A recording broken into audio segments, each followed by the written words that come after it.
The veil tore less than 1 hour before Lady Beatrice Lydgate was to marry a man who had never asked for her. It happened with a soft, fatal whisper of lace beneath Lady Drusilla's impatient fingers. And for one suspended moment, every woman in the dressing room stared at the small rip, as if it were a wound society itself might notice from the chapel pews. Beatrice did not gasp. She did not weep. She had learned, in 24 years under her uncle's roof, that distress was useful only to those who wished to study it. Instead, she held out her hand. "Give it to me, please." Lady Drusilla Lydgate, who had been born with an expression of permanent disappointment and had spent her married life perfecting it, looked down her narrow nose. "There is no time for your little habits, Beatrice. The carriage is waiting." Across the room, Lady Octavia Lydgate stood before the long glass, in a gown of pale blue silk that made her look like a portrait of spring regrettably forced to witness winter. She was not dressed for mourning, though she had killed a marriage that morning. She was not dressed for shame, though she had placed it neatly upon Beatrice's shoulders. She was dressed to be admired. Even now, with the chapel filling and half of London whispering, Octavia adjusted one pearl at her throat and smiled at her own reflection. "It is only a veil, Mamma. No one will be looking at that. No one will be looking at the veil," Beatrice thought. "They will be looking at me, the substitute bride." The cousins taken down from the shelf because the first ornament had refused to be displayed. She stepped toward the little work table near the window, where grey London light lay thinly upon scissors, pins, and a folded square of linen. From the pocket of her wedding gown, she drew a small silver thimble engraved with a single worn letter, B. Her mother's thimble had been the only thing Lord Edmund had not thought valuable enough to lock away after the old Countess of Lydgate died. To Beatrice, it was worth more than all the jewels Octavia had tried on and rejected before breakfast. She slipped it over her finger. The metal was cool, familiar, honest.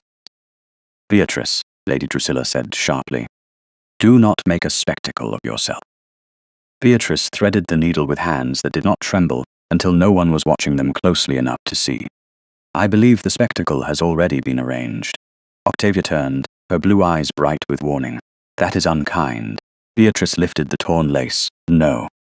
It is accurate." Silence settled over the room, not loud enough to be called scandal, but sharp enough to cut. A maid near the wardrobe lowered her eyes. Lady Drusilla's mouth tightened. Octavia flushed, which made her look prettier and therefore more dangerous. Until dawn, Octavia had been promised to Alistair Vale, Duke of Harrowden, a man known in drawing rooms as the Cold Duke, and in certain frightened family conversations, as a husband no sensible young woman would choose unless ambition had swallowed imagination. He was rich, powerful, and said to possess a stare that could empty a room of falsehood. Last night Octavia had decided that a title was not worth a lifetime beside a man who might never soften for her. This morning, Lord Edmund had decided his niece Beatrice was an adequate solution. Beatrice, daughter of the late Earl of Lydgate. Beatrice, raised in the smaller bedchamber after her father's death, and reminded every Michaelmas that gratitude was cheaper than independence. Beatrice, who had no fortune anyone admitted to, no mother to defend her, and no habit of being chosen while a prettier woman remained available. The needle passed through the lace, once, twiceness. Small stitches, nearly invisible. That had always been her skill. Mending what others tore, then stepping back before anyone praised the repair. Downstairs, wheels sounded over stone. Another carriage arriving. More witnesses, more mouths to carry the story from Mayfair to every breakfast table by tomorrow morning. Lady Drusilla moved to the door and listened as if society itself had come to collect a debt. "Your uncle is growing impatient. Then he may enjoy the novelty," Beatrice said, and bit the thread clean because the scissors had slid too far away. Octavia gave a small laugh. "You speak very boldly for someone being rescued." Beatrice looked at her cousin in the glass. Octavia had the sort of beauty poets wasted ink upon: golden hair, delicate throat. A complexion that suggested sorrow would only improve it. Beatrice had darker hair, steadier eyes, and a face people called sensible when they wished to avoid calling it plain. She had been described as useful often enough to distrust the compliment. "Is that what you call it?" she asked. Rescue? Octavia's smile faltered. What else should one call becoming a duchess when one had no prospect yesterday? Convenient, Beatrice said. For everyone except the bride. Lady Drusilla crossed the room in a rustle of silk. Enough. You will not carry bitterness into that chapel. Your uncle has done more for you than most guardians would have done. He has kept you under this roof. He has fed you. He has presented you when it was appropriate. If circumstances have provided an elevation beyond your expectations, you will show humility. Humility. The word had been placed before Beatrice. So often it had lost all holiness. It meant silence when Octavia took her ribbons. It meant smiling when Lord Edmund used her mother's sitting room as a place to store ledgers. It meant thanking Lady Drusilla for gowns altered from someone else's body and someone else's season. It meant remembering that her father's title had not saved her from dependence once the estate, the accounts, and the keys passed into her uncle's careful hands. Beatrice smoothed the repaired veil across her lap. The tear had not vanished, but it had been persuaded into dignity. I shall be humble where humility is owed. Lady Drusilla stared. And where it is not, Beatrice rose. The wedding gown was not hers. Not truly. It had been altered in haste from Octavia's measurements, pinned tighter at the waist, and let down clumsily at the hem. It smelled faintly of lavender water and panic. Still, when Beatrice stood, the silk settled around her as if it had no memory of belonging to anyone else. There, I shall be civil. Octavia's eyes narrowed. You think he will thank you for this? That struck closer than Beatrice wished. The Duke of Harrowden had not sent flowers. He had not sent a personal message asking whether she consented, though consent among families like theirs was often treated as a decorative courtesy. He had sent one note to Lord Edmund after being informed that Octavia would not appear. The ceremony will proceed. 4 words, cold enough to be carved on stone. Beatrice had read them because Lord Edmund, in his agitation, had left the paper open on the breakfast table. The handwriting had been severe, black, and controlled, not angry. That unsettled her most of all. An angry man might be appealed to. A cold one had already decided which feelings were irrelevant. The maid came forward with the veil, hands fluttering. Beatrice took it gently from her. Thank you, Mary. The girl blinked, surprised to be noticed in the room where everyone else had forgotten she could hear. Yes, my lady, Lady Drusilla frowned at the softness. Do not encourage familiarity today. Beatrice turned. Kindness is not familiarity. Again, silence. Outside, a clock began to strike 11. Each measured note seemed to travel through the walls, down the staircase, out into the street, and onward to the chapel where guests waited to watch a woman take another woman's place. Lady Drusilla seized the veil and fixed it over Beatrice's dark hair with brisk, unforgiving motions, pins pressed too close to the scalp. Beatrice did not flinch. Octavia watched from the glass, and for the first time that morning, envy slipped through her beauty like a crack under paint. Not because she wanted the Duke. Perhaps she did not. But she wanted the room to continue revolving around the fact that she had refused him. She wanted the power of being desired, even by the man she had rejected. Beatrice's obedience had been expected. Her composure had not. A knock sounded. Lord Edmund entered without waiting. He was a handsome man in late middle age, silver at the temples, sorrow arranged upon his face for public use. His black coat was immaculate. His debts, Beatrice suspected, were not. His gaze moved over Octavia first, softening with irritation and indulgence, then landed on Beatrice as one might inspect a signed document. You will do, he said. Not beautiful, not fortunate, not forgiven. You will do. Beatrice folded her gloved hands. How comforting. His eyes sharpened. This family stands at the edge of ruin because of foolish nerves and girlish theatrics. You have been granted the chance to preserve your name and ours. Do not mistake this moment for a personal triumph. Beatrice wanted, suddenly and fiercely, to ask him what had become of her mother's small inheritance, her father's private letters, the account books removed from the blue sitting room after the funeral. But that question had lived unanswered for too many years to be wasted in a dressing room while a chapel waited. So she only said, I understand perfectly, uncle. I am to save the family by disappearing into a title. Lord Edmund's face darkened. Lady Drusilla inhaled. Octavia looked delighted and afraid. Then a footman appeared at the open door, carrying a folded note on a silver tray. "From Harrowden House, my lord." Lord Edmund snatched it, broke the seal, and read. Whatever he found there drained the colour from his mouth. "Well?" Lady Drusilla demanded. He crushed the paper in his fist, before Beatrice could see more than the strong black slant of the Duke's hand. The carriage must leave at once. Beatrice stepped forward. "Is there a message for me?" Lord Edmund looked at her as if she had asked whether the Archbishop had written a poem in her honour. "For you? I am the bride, am I not?" The question hung in the room, simple and dangerous. Octavia looked away first. Lord Edmund's fingers tightened around the note. "His Grace expects punctuality." "How intimate," Beatrice said. Lady Drusilla made a sound of outrage, but Lord Edmund had already turned toward the stairs. "Come." The maid lifted Beatrice's train. Beatrice paused only long enough to touch the silver thimble through the thin fabric of her pocket, making certain it was still there. Her one inheritance, her one witness. Her one small piece of a woman who had once whispered, when Beatrice was 6 years old and frightened of a storm, "Stand straight, my darling. Thunder is only noise." The hallway outside smelled of beeswax and hothouse flowers. Servants lined the walls with lowered eyes, all pretending not to know that history had changed brides overnight. Beatrice descended the staircase behind Lord Edmund, with Lady Drusilla and Octavia following close enough to make retreat impossible. At the front door, the carriage waited beneath a pale sky.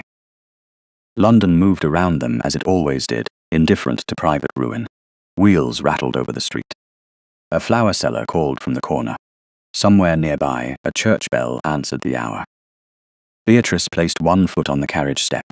Octavia's voice floated behind her, sweet as sugared poison. "Do try to look grateful, cousin. Men like the Duke of Harrowden don't enjoy being embarrassed." Beatrice turned. Through the veil, her cousin's beauty blurred, which improved it. "Then he and I already have something in common." She entered the carriage before anyone could answer. The door closed. The city shifted outside the window, all grey stone, black iron, and faces turning as the Lydgate carriage moved toward the chapel. Beatrice sat alone on the forward seat, hands folded, spine straight, the repaired veil resting against her cheek. She did not pray for love. She did not pray for happiness. Those seemed too extravagant for a woman being delivered in place of someone else. She prayed only for one thing: "Let me not bow my head." The carriage slowed after less than 2 miles, then stopped before the chapel. Through the glass, Beatrice saw the crowd, the polished steps, the open doors, the dark press of hats and bonnets waiting for the story to begin. Then she saw him. Alistair Vale, Duke of Harrowden, stood at the foot of the chapel steps in a black coat, cut with severe perfection, his expression unreadable, his stillness more commanding than any shout. He did not look toward Octavia's carriage behind hers. He did not look toward Lord Edmund. His gaze found Beatrice through the window, then dropped to the hand pressed against her pocket, where the silver thimble lay hidden beneath silk. For the first time that morning, Beatrice forgot to breathe. The Duke knew. Somehow, impossibly, the coldest man in England had recognized the smallest thing she owned. For one breathless instant, Lady Beatrice Lydgate sat in the carriage and understood that the morning had not reached its worst humiliation yet. The Duke of Harrowden had seen the thimble. Not the gown hurriedly altered to fit a woman for whom it had never been sewn. Not the veil mended in silence. Not the trembling of her gloved hand against the silk pocket where the small silver keepsake rested. He had seen the thimble itself, or somehow known it was there, and the knowledge struck her more sharply than any insult Octavia could have offered from the carriage behind. Lord Edmund opened the door before Beatrice could gather herself. "Remember," he said under his breath, his public smile already fixed in place. "Gratitude." Beatrice looked past him to the chapel steps. The Duke had not moved. His gaze had lifted back to her face, and there was nothing warm in it, nothing soft enough to be mistaken for welcome. Yet neither was there surprise. That unsettled her most of all. "I shall remember everything," she said. Lord Edmund's smile tightened. "That is precisely what concerns me." He offered his hand, not as a kindness, but as a stage direction. Beatrice accepted it because the crowd was watching. She descended from the carriage into the pale London light, and the murmurs began at once. They did not rise loudly. People of rank seldom needed volume to wound. A rustle travelled through the waiting guests, silk against silk, curiosity against cruelty. Faces turned beneath bonnets trimmed with feathers. Gentlemen paused mid-conversation. A lady near the chapel door lifted her fan, not to hide her words, but to make them more desirable. That is not Lady Octavia. No, it is the cousin. Poor thing. Fortunate thing, surely. A substitute bride, if ever there was one. Beatrice heard each phrase because humiliation had a way of sharpening the ear. It also sharpened the spine. She stepped forward with the repaired veil, trembling against her cheek, and held her chin level. The chapel doors stood open behind the Duke, showing candles, white flowers, and rows filled with London society. The scene should have belonged to a bride cherished by family, blessed by expectation, and admired before witnesses. Instead, it was a theatre of calculation. At the foot of the steps, Alistair Vale extended his hand. He wore black with severe elegance, his cravat tied with exacting restraint, his dark hair untouched by the breeze that worried at the edge of Beatrice's veil. He was taller than she had expected, not by theatrical excess, but by the kind of still authority that made space arrange itself around him. Lord Edmund gave a low bow. "Your Grace, allow me to present my niece, Lady Beatrice Lydgate. Circumstances have, as you know, required a small alteration. A small alteration, as though he had changed the flowers. As though Beatrice were a ribbon selected at the last moment because the preferred shade had run out." The Duke's eyes did not leave Beatrice. "I am aware of the alteration." His voice was low, controlled, and clear enough for those closest to hear. "I am less persuaded that it is small." The murmurs thinned. Lord Edmund's expression flickered. Beatrice placed her hand in the Duke's. His glove was cool. His hold was careful, neither possessive nor indifferent. He did not tug her forward. He waited until she chose to take the next step. That small courtesy nearly undid her. She had prepared herself for command, not consideration. She had prepared herself for a man embarrassed by her existence. The Duke turned with her toward the chapel doors, and only then did his gaze dip once more toward the pocket where the thimble lay hidden. "You brought it," he said softly. The words were so quiet that no one else could have heard them. Beatrice's heart gave one hard beat. "Brought what, Your Grace?" "Courage," he said. "Come. The room has already decided what it wishes to think of you. Let us disappoint it." Before she could answer, he led her inside. The chapel seemed to inhale. Every pew was full. White lilies lined the aisle, their fragrance almost too sweet, too celebratory for the morning's bitterness. Sunlight fell through tall windows and caught on jewels, polished buttons, and lifted faces. Beatrice felt every pair of eyes as a hand against her back.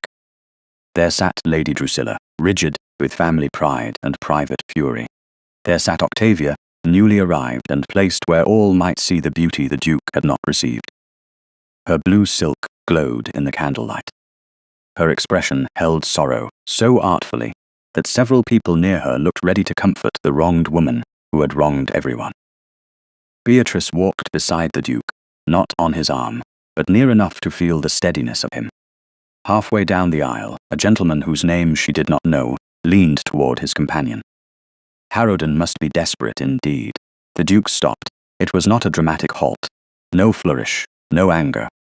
He simply ceased moving, and because he ceased, the entire chapel seemed to cease with him. The gentleman went pale. Beatrice could feel Lord Edmund behind her, willing the moment to pass, willing the Duke not to make the insult larger by acknowledging it. The Duke turned his head, just enough. "You will repeat that, sir." The gentleman swallowed. "Your Grace, I meant no offense. Then you'll find silence an excellent method of proving it." No one breathed. Beatrice stared at the flowers ahead and tried not to let the sudden heat in her eyes become visible. She did not want gratitude to rise in her. Gratitude was too close to surrender. Yet something inside her, tightened since dawn, loosened by a single notch. The Duke had not praised her. He had not pretended affection. He had not made a performance of outrage. He had merely placed his rank between her and open mockery, as naturally as another man might close a door against rain. They continued to the altar. The clergyman looked relieved when they arrived, though his eyes moved once toward Octavia and then away again. Even holy men, Beatrice thought, were not immune to gossip. Lord Edmund took his place with the air of a guardian, making a noble sacrifice. Lady Drusilla dabbed at dry eyes. Octavia looked at the Duke, waiting perhaps for regret to cross his face. It did not. His profile remained composed, almost severe, but when Beatrice's fingers tightened around the small prayer book placed in her hands, his voice came beside her, low enough to belong only to her. "Breathe, Duchess, Duchess." The word struck her more violently than substitute had. She was not yet accustomed to being named by a future, rather than a defect. The service began. Beatrice had attended weddings before. She knew the rhythm of them, the solemnity, the vows shaped by centuries of repetition, the rustle when guests leaned to see whether the bride trembled. Now she heard every word as if from underwater. "Wilt thou have this man, not the idea of him, not the rank, not the cold rumor of him. This living, unreadable stranger who had noticed a hidden thimble and silenced a chapel." Her voice, when required, emerged steadier than she felt. "I will." The words crossed the chapel and did not break. The Duke answered after her, his own vow calm and without hesitation. Beatrice had expected reluctance. She had feared insult dressed as duty. Instead, he spoke as though every person in the chapel existed at the edge of his awareness, and only the vow itself mattered. When the ring was placed in his hand, a faint disturbance passed through the front pew. Octavia had leaned forward. Beatrice saw it from the corner of her eye. A tiny movement. A claiming of attention. The Duke did not look at her. He took Beatrice's hand. For an instant, his thumb rested near the base of her finger. Careful of the glove, careful of her. "With this ring," he said, and his voice did not change, yet the chapel listened harder. The gold slid into place. It was a little loose. Of course it was. It had not been measured for her. A whisper moved somewhere behind them. "It does not even fit." Beatrice's face warmed. The Duke's hand closed lightly over hers, hiding the ring from view. "It will be attended to," he said, not to the whisperer, but to the room. "As all matters concerning her grace will be attended to. Her grace." This time no one whispered. The clergyman continued, visibly relieved that thunder had passed without breaking the roof. Beatrice kept her gaze forward. Her heart beat too quickly beneath the borrowed silk. She could feel the Duke beside her, still and controlled but not untouched. There was a tension in him, not tenderness yet, not trust. Something sharper, recognition perhaps, a question held under lock. When the final blessing was spoken, the chapel seemed to wait for the bride to falter, for the groom to withdraw, for some visible sign that the marriage was an awkward bargain barely survived. Beatrice gave them none of it. She turned with the Duke. The aisle stretched before her, lined with faces that had expected shame to make her smaller. It did not. If anything, the weight of their looking steadied her. Octavia's eyes met hers. For one brief moment, Beatrice saw the truth under her cousin's delicate sorrow. Octavia was not grieving the Duke. She was grieving the loss of being the woman he might have wanted. The Duke offered his arm then, not with flourish, but with certainty. Beatrice placed her hand upon it. The repaired veil brushed her shoulder. The ring shifted under her glove. The thimble rested against her pocket like a secret heartbeat. They walked back down the aisle together. At the chapel doors, the guests began to stir behind them, eager for the wedding breakfast, hungrier still for interpretation. Lord Edmund was already approaching, smile restored, ready to reclaim the narrative before anyone else could shape it. "Your Grace," he said, "the family is honored beyond measure. Naturally, the morning's irregularities have been trying for us all." The Duke looked at him with such stillness that Lord Edmund faltered. "Irregularities are often revealing."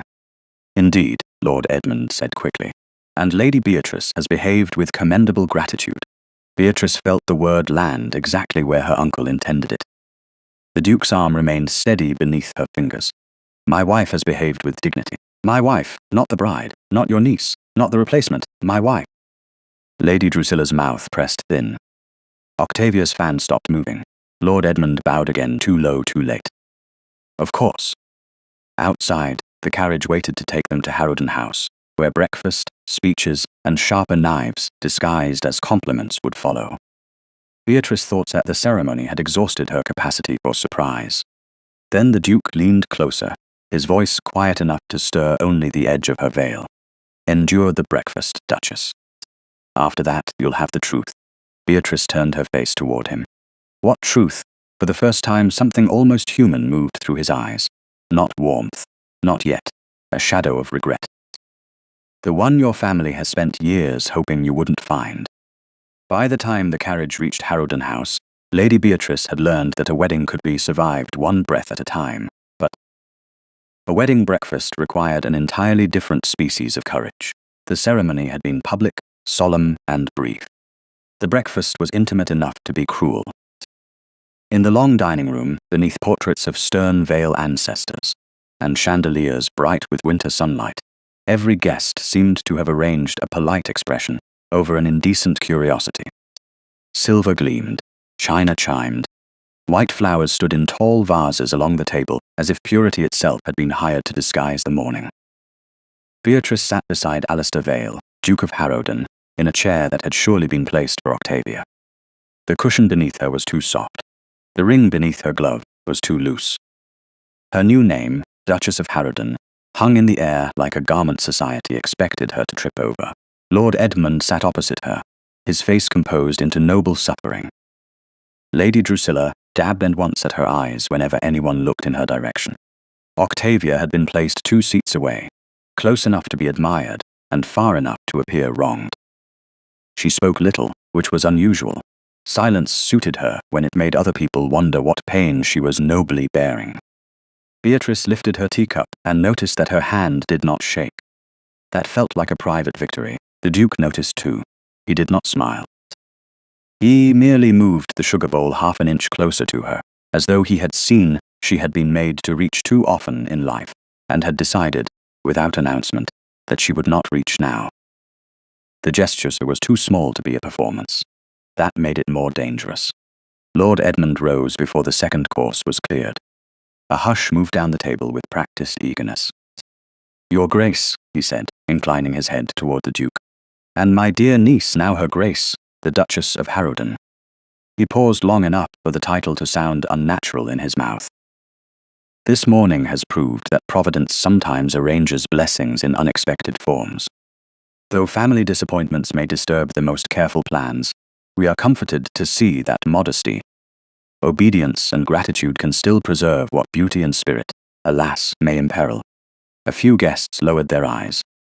One older lady's lips tightened, not with disapproval of Lord Edmund, but with pleasure at the sharpness of the cut. Beatrice felt the words settle around her. Modesty, obedience, gratitude.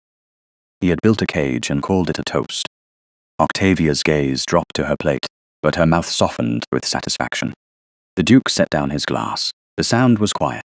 It ended the room. Lord Edmund turned, surprised to find his speech interrupted by silence rather than applause. Alistair did not rise. He did not need to.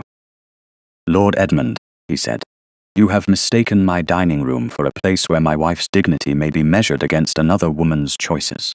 Colour crept up Lord Edmund's neck. "Your Grace, I intended only to express the family's relief." "Then you'll express it without suggesting her Grace is a consolation. Her Grace." Again, clear, unyielding. Beatrice kept her eyes on the table, because if she looked at him, she feared some piece of her carefully arranged composure would give way. Lord Edmund bowed slightly. Naturally. No offence was meant. Then none will be repeated. The guests became very interested in their plates. Lady Drusilla looked as if she had swallowed a pin. Octavia's fan opened with a soft snap. Beatrice finally turned toward her husband. His profile remained cold, almost severe.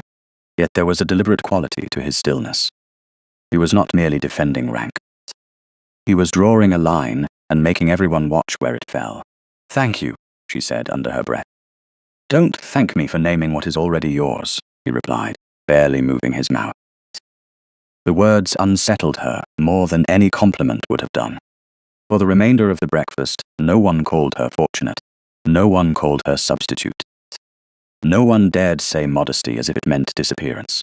That did not make the room kind. It only made it careful. Carefulness, Beatrice knew, was often the first form of fear. When the last guest departed, and the door closed behind Lady Drusilla's stiff back and Octavia's wounded beauty, Harrowden House seemed to exhale. Beatrice stood in the entrance hall beneath a carved ceiling, high enough to make a woman feel very small if she allowed it. Lord Edmund lingered by the door, his gloves in hand. "A word with my niece, your grace." The Duke turned. "No." The simplicity of it startled even Beatrice. Lord Edmund blinked. "I beg your pardon. You may write to her grace if family matters require attention. You may not corner her in my hall on the day of her marriage. She is my ward in all but name. She is my wife. In law and in name." Beatrice felt the room tilt, not because the statement was tender, but because it was absolute. Lord Edmund looked at her then, and in his eyes she saw something colder than anger. Calculation. "I trust you will remember your family, Beatrice." The Duke answered before she could. "I trust her to remember everything." Lord Edmund left with a bow that promised nothing good. The door shut. Beatrice's breath returned slowly. "You do not know what he meant by that. I know men who place warnings inside blessings." The Duke looked toward the staircase. "You were promised truth after breakfast. You shall have it tonight when this house is quiet enough for truth to be heard." The hours between that sentence and nightfall passed with an unreal precision. Beatrice was shown to a suite prepared in haste and luxury, where maids unpacked trunks that had never truly belonged to her. She removed the borrowed gown and found her silver thimble still safe in her pocket. For one foolish moment, she pressed it to her palm and wondered whether her mother, wherever mercy allowed the dead to rest, could see the daughter who had been married like a solution to someone else's problem. At 9 o'clock, a servant brought word that his grace awaited her in the small library. Not his bedchamber, not hers, a library. Beatrice understood the mercy of that choice before she understood anything else. She went without jewels, without the veil, in a plain ivory evening gown that had been altered at the shoulders, and still did not quite know her shape. The small library was warm with lamplight, and lined with books that seemed to have been read rather than displayed. The Duke stood near the desk. He had removed his gloves. On the polished surface before him lay 3 objects: a folded letter yellowed at the edges, a narrow packet tied with dark thread, and her silver thimble. Beatrice stopped in the doorway. Her hand went at once to her pocket. "Empty. How did you get that? You dropped it when you left the dining room." His voice was quiet. "I should have returned it sooner. I wanted you to see it here." "Why?" He gestured to the chair opposite the desk. He did not approach her. He did not command. He waited. Beatrice sat because her legs had begun to feel unreliable, and because fear was easier to face when seated upright. The Duke pushed the thimble gently toward her. 3 years ago, my younger sister Lavinia was traveling through Hampshire with a companion when one of the carriage traces broke near a village fair. It was not a grave accident, but it was inconvenient, visible, and close enough to scandal, because a gentleman not of our party assisted before proper help arrived. Beatrice frowned. A memory stirred. Rain on a lane, a torn glove, a frightened young woman who had not wanted her name spoken before the gathering crowd. "I remember a lady," she said slowly. She would not give her name, because she was Miss Lavinia Vale, and one careless paragraph in a scandal sheet could have followed her for years. His gaze held hers. "You shielded her with your own cloak, sent for the innkeeper's wife, and mended her glove so no one would see how badly her hand trembled. You refused money. You refused introduction. You left before my man arrived." Beatrice looked down at the thimble. "That was nothing." "No," he said, and for the first time his voice changed, only slightly, enough. It was everything to her. The room grew very still. "Is that why you married me?" "It is why I remembered you." "It is not the whole reason I married you." He lifted the folded letter. "After Lavinia told me the story, I asked questions. Quietly. Your mother's name appeared where it should not have appeared, in old correspondence with my family's solicitor. She had placed certain papers under Harrowden protection shortly before her death." Beatrice's fingers tightened around the thimble. "My mother had no papers. My uncle told me everything was settled." "Your uncle lied." The words were not loud, They did not need to be. Beatrice felt them enter her like cold water. The Duke continued with measured care. Your mother believed a portion of her marriage settlement and private funds had been diverted. She feared confronting Lord Edmund without protection would leave you vulnerable. She sent copies of certain accounts to our solicitor because my father had once been a friend to your father. Beatrice stared at the letter. All the rooms of her childhood seemed to shift at once. The locked drawers, the missing books, Lord Edmund's irritation whenever she spoke of her mother's things. Why was I never told? Because the papers vanished before the matter could be pursued. Your mother died, my father died the following year. The trail went cold. Until today, until Octavia refused me, and Lord Edmund offered you in her place, faster than honor could explain. Beatrice looked up sharply. You think he wanted me gone from his house? I think he wanted you under a title grand enough to silence questions, yet bound to a husband cold enough that you would have no ally. His mouth tightened. He misjudged me. A faint, bitter laugh escaped her before she could stop it. Did he? You did not ask me before making me your Duchess. The Duke accepted the blow without flinching. No, I did not. That honesty disarmed her more than denial would have done. Why? Because if I challenged him before the ceremony, he would have withdrawn you, destroyed what remained, and painted you as unstable before half of London. Marriage gave you a shield he could not easily remove. A shield, she repeated, or another cage. He looked at her for a long moment. That depends on whether I am wise enough to hand you the key. The fire crackled softly. Somewhere beyond the door, the house settled into night. Beatrice touched the letter, but did not open it. Not yet. Once opened, the past would become real in a new and terrible way.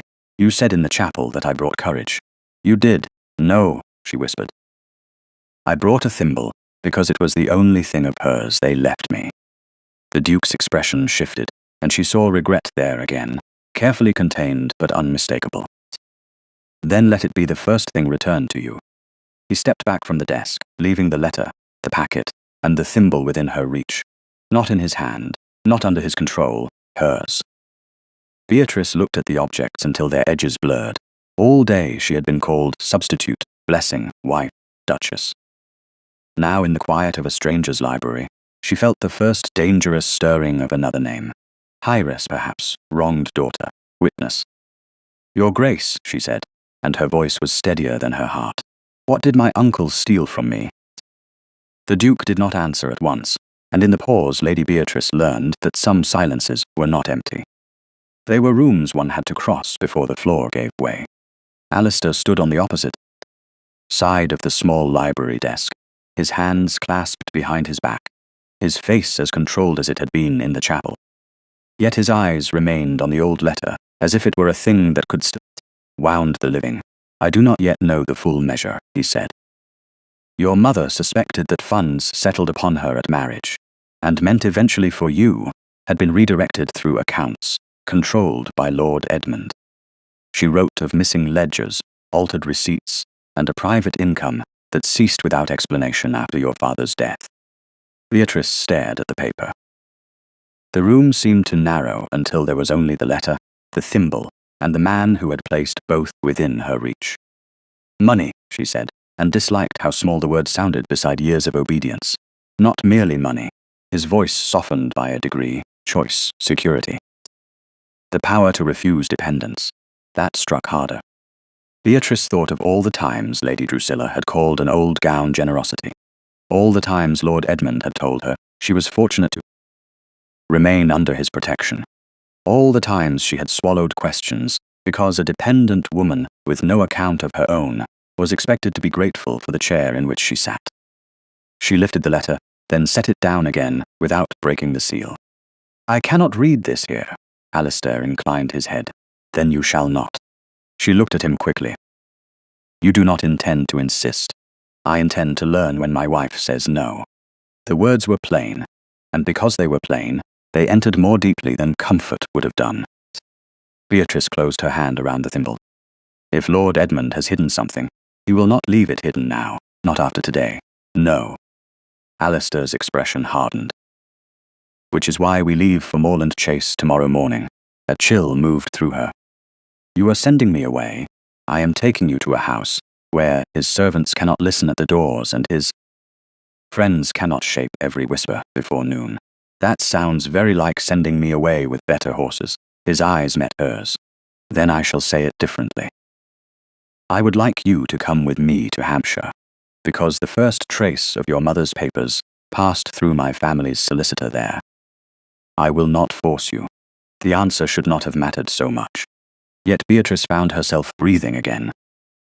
And if I choose not to go, then I remain in London with you, and we face him here.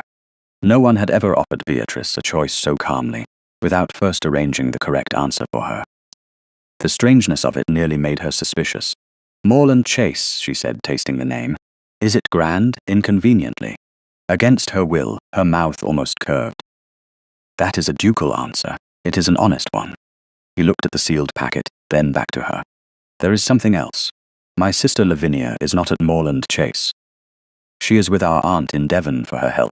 You need not face more family before you are ready. You speak as though I am made of glass. No, he said. I speak as though many people have mistaken endurance for permission. Beatrice lowered her gaze first. It was not surrender. It was self-preservation. Very well. I will go to Moreland Chase. Dawn brought no tenderness to London, only grey light over wet stone, and the rattle of wheels in the street below Harrowden House. Beatrice travelled in the Duke's carriage with a lady's maid, she scarcely knew seated opposite until the outskirts, while Alistair rode part of the way and joined the carriage when the road turned rough. He did not crowd her with questions. He did not ask whether she had slept, perhaps because the answer was written plainly enough beneath her eyes. On the seat beside her lay a folded newspaper untouched. When the carriage stopped at an inn more than 60 miles from London, she saw two gentlemen in the yard glance toward the crest on the door and whisper.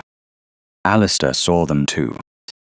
When he entered the private parlour, he took the newspaper from a footman before it reached her hand. Was that necessary? Beatrice asked.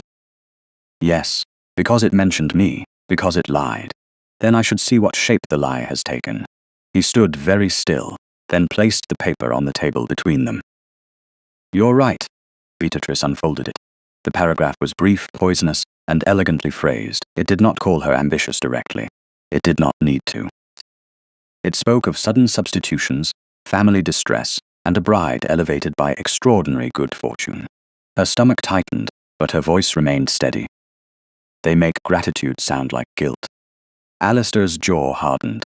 No scandal sheet will be admitted at breakfast while you are at Moreland Chase.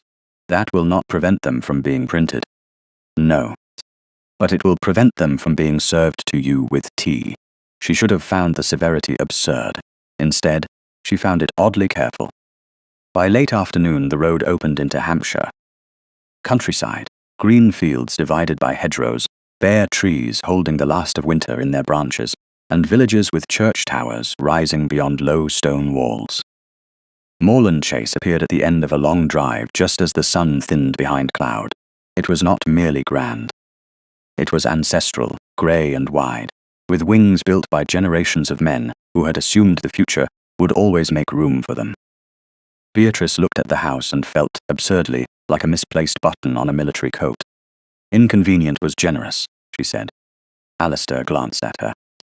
I considered terrifying, but it seemed poor hospitality. She nearly smiled. The carriage stopped before the steps. Servants stood in formal lines, their faces composed with the violent neutrality of people who already knew too much.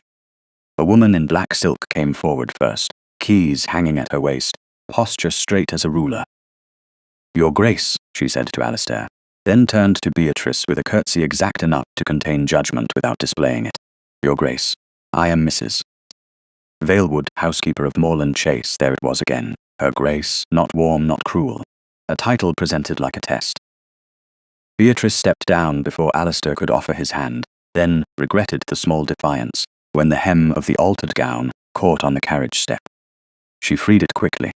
Mrs. Valewood's eyes noticed. Alistair noticed the noticing. The Duchess has had a long journey, he said. She is to be obeyed in all matters concerning her comfort and her rooms, Mrs. Valewood curtsied again. Of course, Your Grace. Beatrice felt the servants listening. She also felt the danger of becoming a silent object in a house where every order about her passed through her husband. "Thank you," she said, and turned to the housekeeper. "I would prefer warm water, writing paper, and a tray in my sitting room if that is convenient. I should also like to know the names of the women attending me, Mrs." Valewood's expression changed almost imperceptibly. Not affection, assessment. "Very good, Your Grace." Inside, Moreland Chase smelled of beeswax, old stone, and wood smoke. Portraits watched from panelled walls.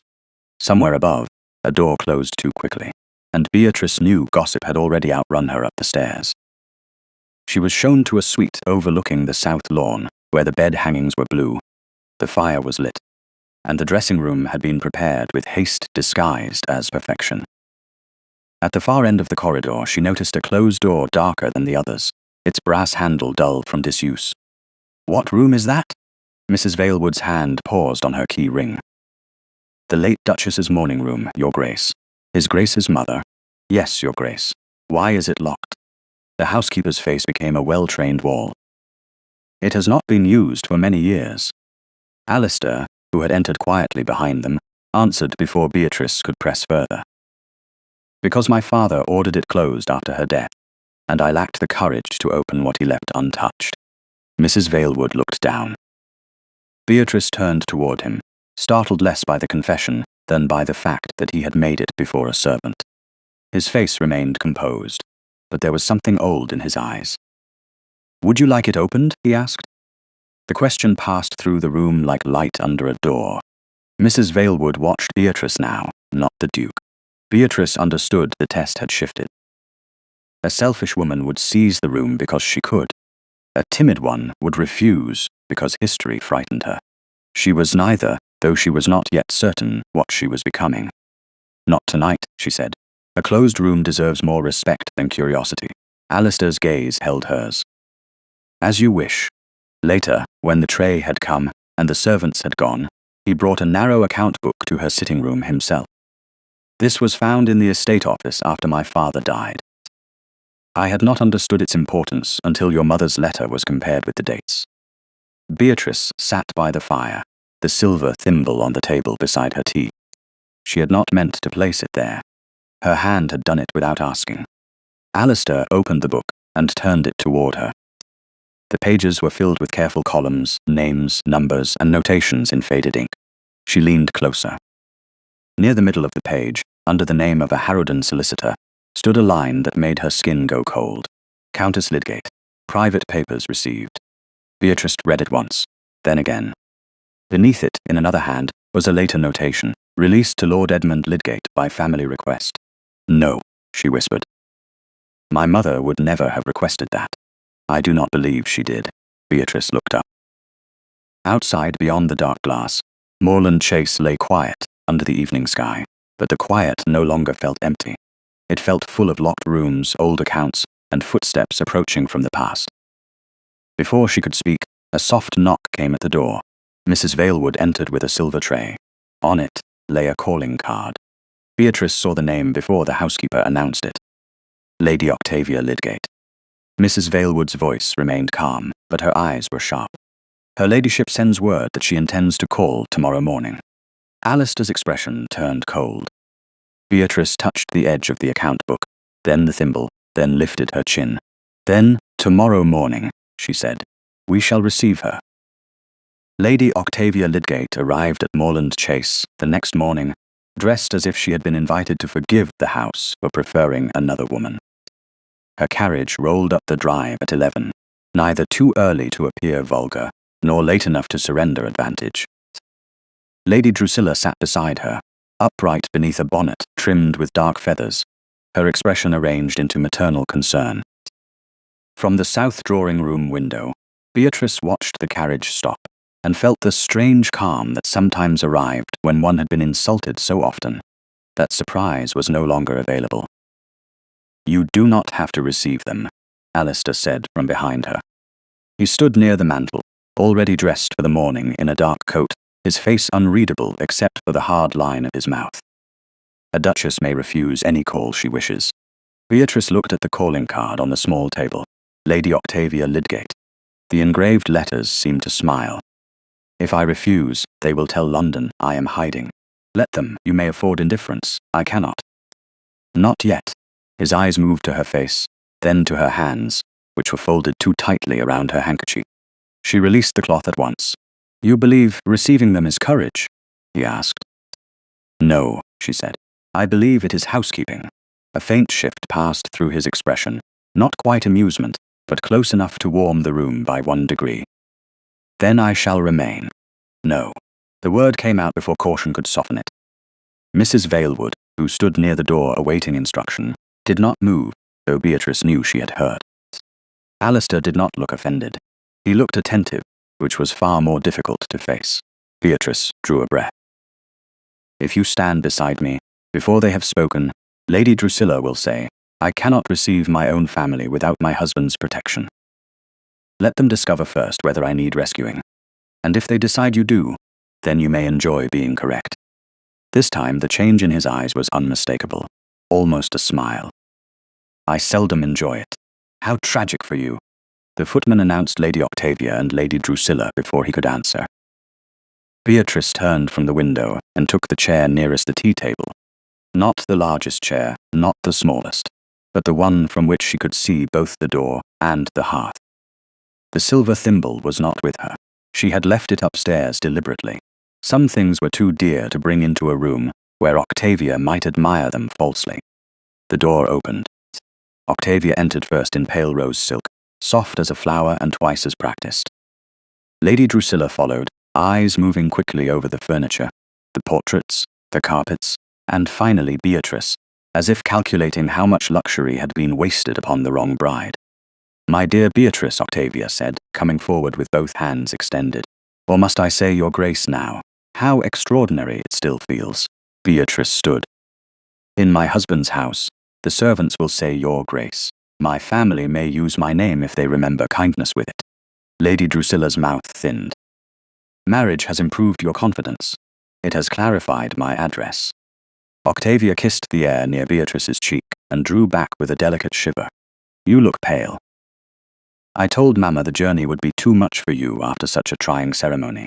How brave you were standing there before everyone. There it was. The first needle, wrapped in ribbon. Beatrice motioned toward the chairs. Please sit, Mrs. Vailwood has sent tea. Lady Drusilla sat as though granting the room permission to contain her. Octavia moved toward the chair nearest the hearth, then paused. It was a broad chair upholstered in dark blue, set slightly apart from the others. Beatrice had noticed it the previous evening. Mrs. Vailwood had called it the Duchess's chair without ceremony, as if furniture too understood hierarchy. Octavia rested one hand on its carved arm. How charming. Is this where the late Duchess sat? So I am told, Beatrice said. Octavia lowered herself into it before Beatrice could add anything. Then I shall borrow it for a moment. I always think one understands a house best by sitting where its women have sat. Mrs. Vailwood's eyes flicked once to Beatrice. Lady Drusilla poured tea without asking, another small occupation of authority. We were anxious for you, of course, she said. No young woman should be thrust into such a position without guidance. Yet that is precisely what happened, Beatrice replied. Lady Drusilla set down the teapot with a faint click. You know very well what I mean. There are expectations now. A ducal household is not a place for country habits and sentimental attachments. You must learn quickly. Octavia glanced around the drawing room with bright curiosity. Has His Grace been kind? The question was soft. Too soft. Beatrice lifted her cup. Yes, how fortunate. Octavia leaned forward. He seemed so severe. I confess I wondered whether he would be difficult in private. Beatrice held her gaze. Private matters are called private for a reason. A small silence followed. Lady Drusilla looked displeased. Octavia looked entertained. Forgive me. I only ask because all London is asking. It was such a sudden marriage. People cannot help wondering whether it is a marriage in truth, or merely in repair. Heat touched Beatrice's face, but she did not lower her cup. People can help a great many things when they are properly raised. Mrs. Vailwood, still near the door, lowered her eyes quickly. Lady Drusilla's voice sharpened. Beatrice. Yes, You would do well to remember that your cousin's withdrawal created a painful situation for us all. Octavia has suffered deeply. Octavia sighed beautifully. I don't wish to speak of myself. Then don't, Beatrice said. The room stilled. Lady Drusilla stared as if Beatrice had overturned the tea table. Octavia's face remained gentle, but her fingers tightened on the blue upholstery. You have changed. No. I have been addressed correctly for 24 hours. It has had an invigorating effect. Lady Drusilla leaned back. A title can be removed from affection very quickly, my dear. One hopes His Grace does not tire of novelty. One hopes many things, Beatrice said, including that guests remember whose roof shelters their remarks. Octavia laughed lightly, though no amusement reached her eyes. Listen to you. You sound almost as though you believe this was meant for you. Beatrice looked at her cousin, sitting in the Duchess's chair, rose silk, glowing against dark blue, her beauty arranged to make Beatrice appear plain by proximity. For years, Beatrice had stepped back from rooms so Octavia could be seen first. She had adjusted hems, found missing gloves, softened Lady Drusilla's criticisms, and listened to praise pour over her cousin like sunlight, while she stood in the useful shade. Yesterday, that shade had followed her to the altar. This morning, it had entered her drawing room and sat down. Beatrice placed her teacup on its saucer. My marriage is not a performance arranged for your comfort. Octavia's colour changed. Lady Drusilla inhaled. The door opened before either could answer. Alistair entered without haste, but the room altered at once. It was remarkable how little a duke needed to do to remind everyone else of rank. He bowed to Lady Drusilla, then to Octavia, and finally looked at Beatrice, Duchess. The word was not affectionate. It was better than that. It was public. Your Grace, Lady Drusilla said quickly. We were just telling dear Beatrice how concerned we are for her adjustment. Were you? His gaze moved to Octavia. More precisely, to the chair in which Octavia sat. The silence changed shape. Octavia understood a heartbeat too late. She began to rise with a little laugh. I only borrowed it. Such a handsome chair. It belongs to my wife. No anger, no raised voice. Only fact, sharpened to a blade no one could politely name. Octavia stood fully. Of course Mrs. Vale would, Alistair said. Her Grace's chair. The housekeeper stepped forward, not triumphant, not smiling, but exact. Octavia moved aside. Beatrice felt every eye turn to her. A lesser cruelty would have been easier. She could have refused the chair and appeared humble. She could have taken it too eagerly and appeared vain. Instead, she rose, walked to the blue chair, and sat as if she had always intended to do so at that exact moment. The room accepted the fact because the Duke had made refusal impossible. Lady Drusilla's nostrils flared. We never intended disrespect. Alistair looked at her. Then you will be relieved that it can be corrected so easily. Octavia's smile trembled. Beatrice knows I meant nothing by it. We've always shared everything. Beatrice rested her hands on the arms of the chair. No. You have often taken what was near me and called it sharing. The words left her quietly. They did not shake. That gave them weight. Lady Drusilla rose. This conversation has become unpleasant. It was unpleasant before I named it, Beatrice said. I only made it honest. For one brief instant, Lady Drusilla's composure cracked, and something like fear appeared beneath the irritation. Not fear of Beatrice's anger. Fear of what Beatrice might now remember she had the right to ask. Your mother, Lady Drusilla said, too quickly, filled your head with the same foolish pride. Always papers, always accounts, always insisting upon what was hers. Foolish papers do not make a woman safer, Beatrice. They make families suffer. Alistair went utterly still. Beatrice felt the words strike the hidden place opened in the library the night before. Your mother's foolish papers. She did not look at the Duke. She did not need to. What papers? She asked. Lady Drusilla's face closed. I misspoke. No, Beatrice said. You clarified. Octavia stepped in, voice bright with panic. Mamma is tired from travel. We should go. Yes, Lady Drusilla said. We have done our duty. Alistair moved toward the bell pull.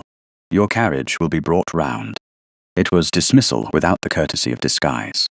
Lady Drusilla curtsied stiffly. Octavia lingered 1 second longer, her gaze passing over Beatrice in the Duchess's chair, with a bitterness too vivid to hide. I hope Morland Chase brings you all you deserve, cousin. Beatrice met her eyes. For the first time, so do I. When the door closed behind them, the drawing room seemed larger, quieter. Beatrice remained seated, because standing too quickly would reveal that her knees were not as steady as her voice had been. Alistair approached only as far as the tea table. You did not need rescue, no. She looked toward the door, through which her aunt had fled, but you arrived at a useful moment. I heard enough. How much? Enough to know Lady Drusilla fears. Papers, she claims, are foolish. Beatrice touched the arm of the chair Octavia had tried to claim. A strange ache moved through her, not triumph, not relief, but the painful beginning of ownership.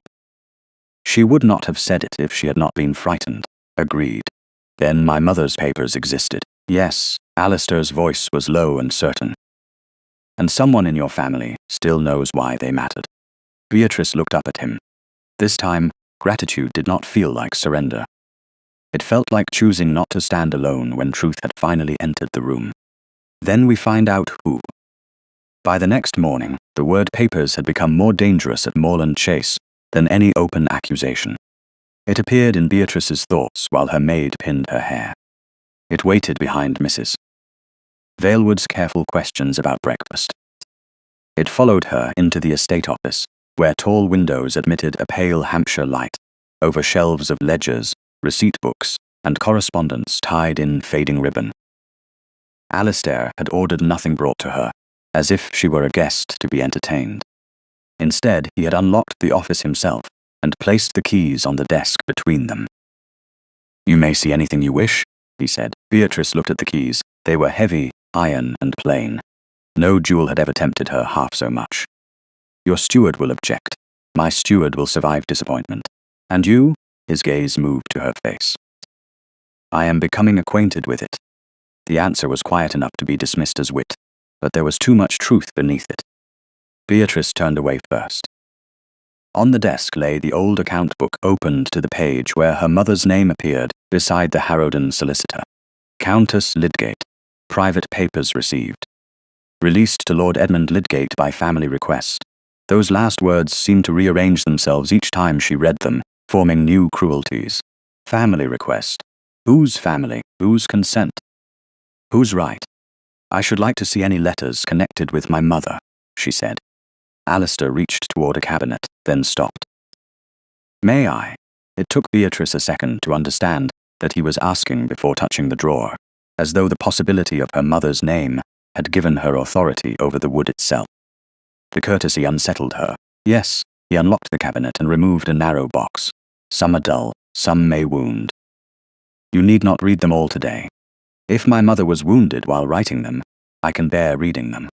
His expression changed, not in pity but in recognition. He placed the box before her. For an hour they worked in near silence. Beatrice read fragments rather than histories, a receipt from a solicitor in Winchester. A note from the late Duke's secretary acknowledging the arrival of sealed copies. A line in her mother's hand that made her pause until the ink blurred.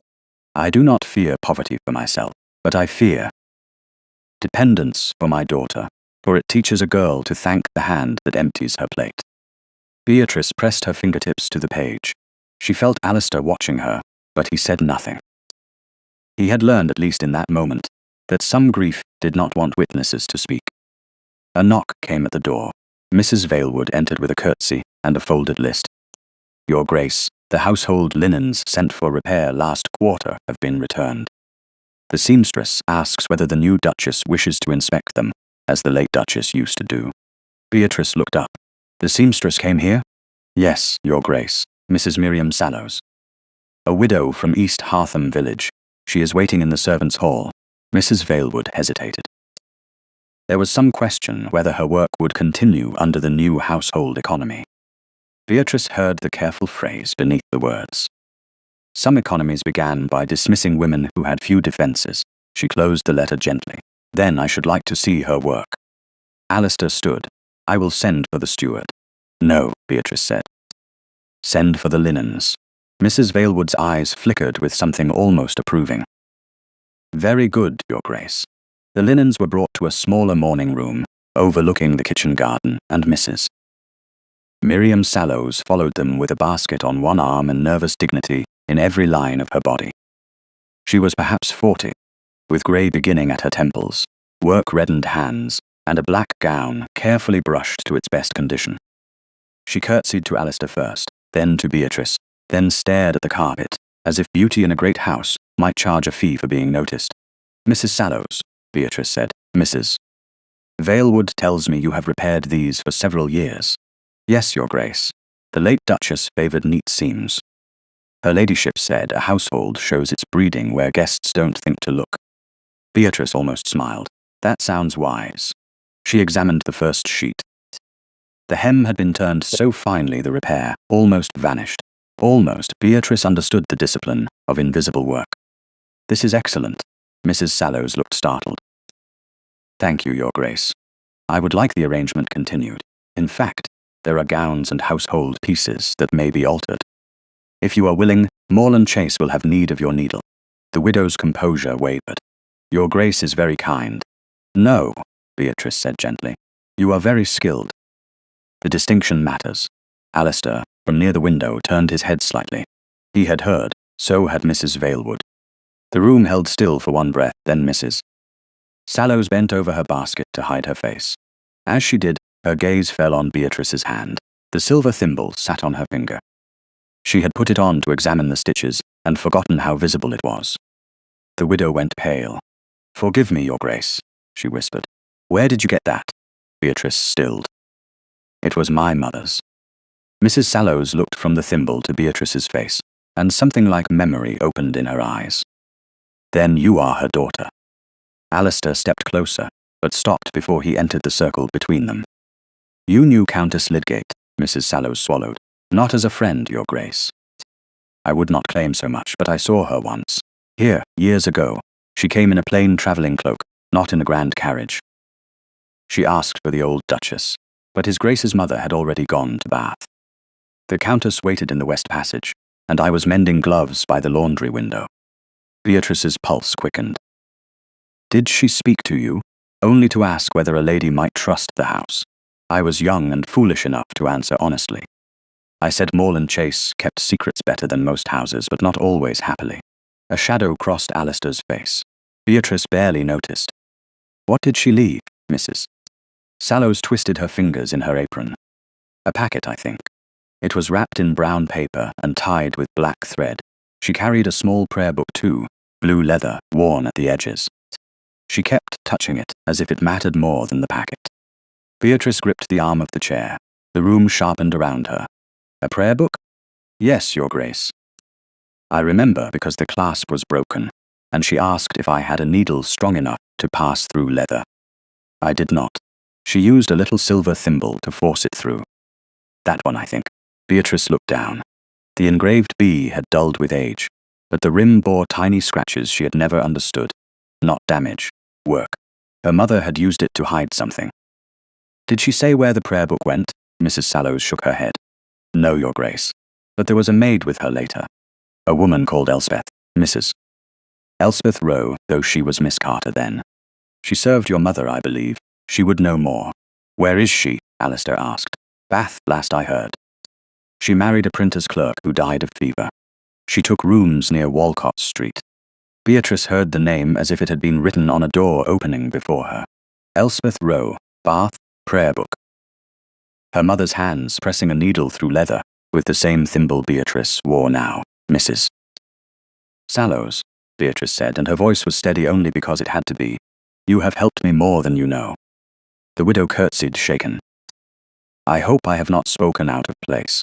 "No," Beatrice said. "You have spoken exactly where truth needed to stand." After Mrs. Sallows had gone, Mrs. Valewood followed with the linens, leaving Beatrice and Alistair alone in the morning room. The silence between them was different from the library silence. This one had motion in it. Beatrice rose too quickly and pricked her finger on the needle still caught in the linen hem. A tiny bead of red appeared. Beatrice. Alistair was beside her at once, though not touching her. The use of her name struck her almost as sharply as the prick. He drew a clean handkerchief from his pocket. "May I?"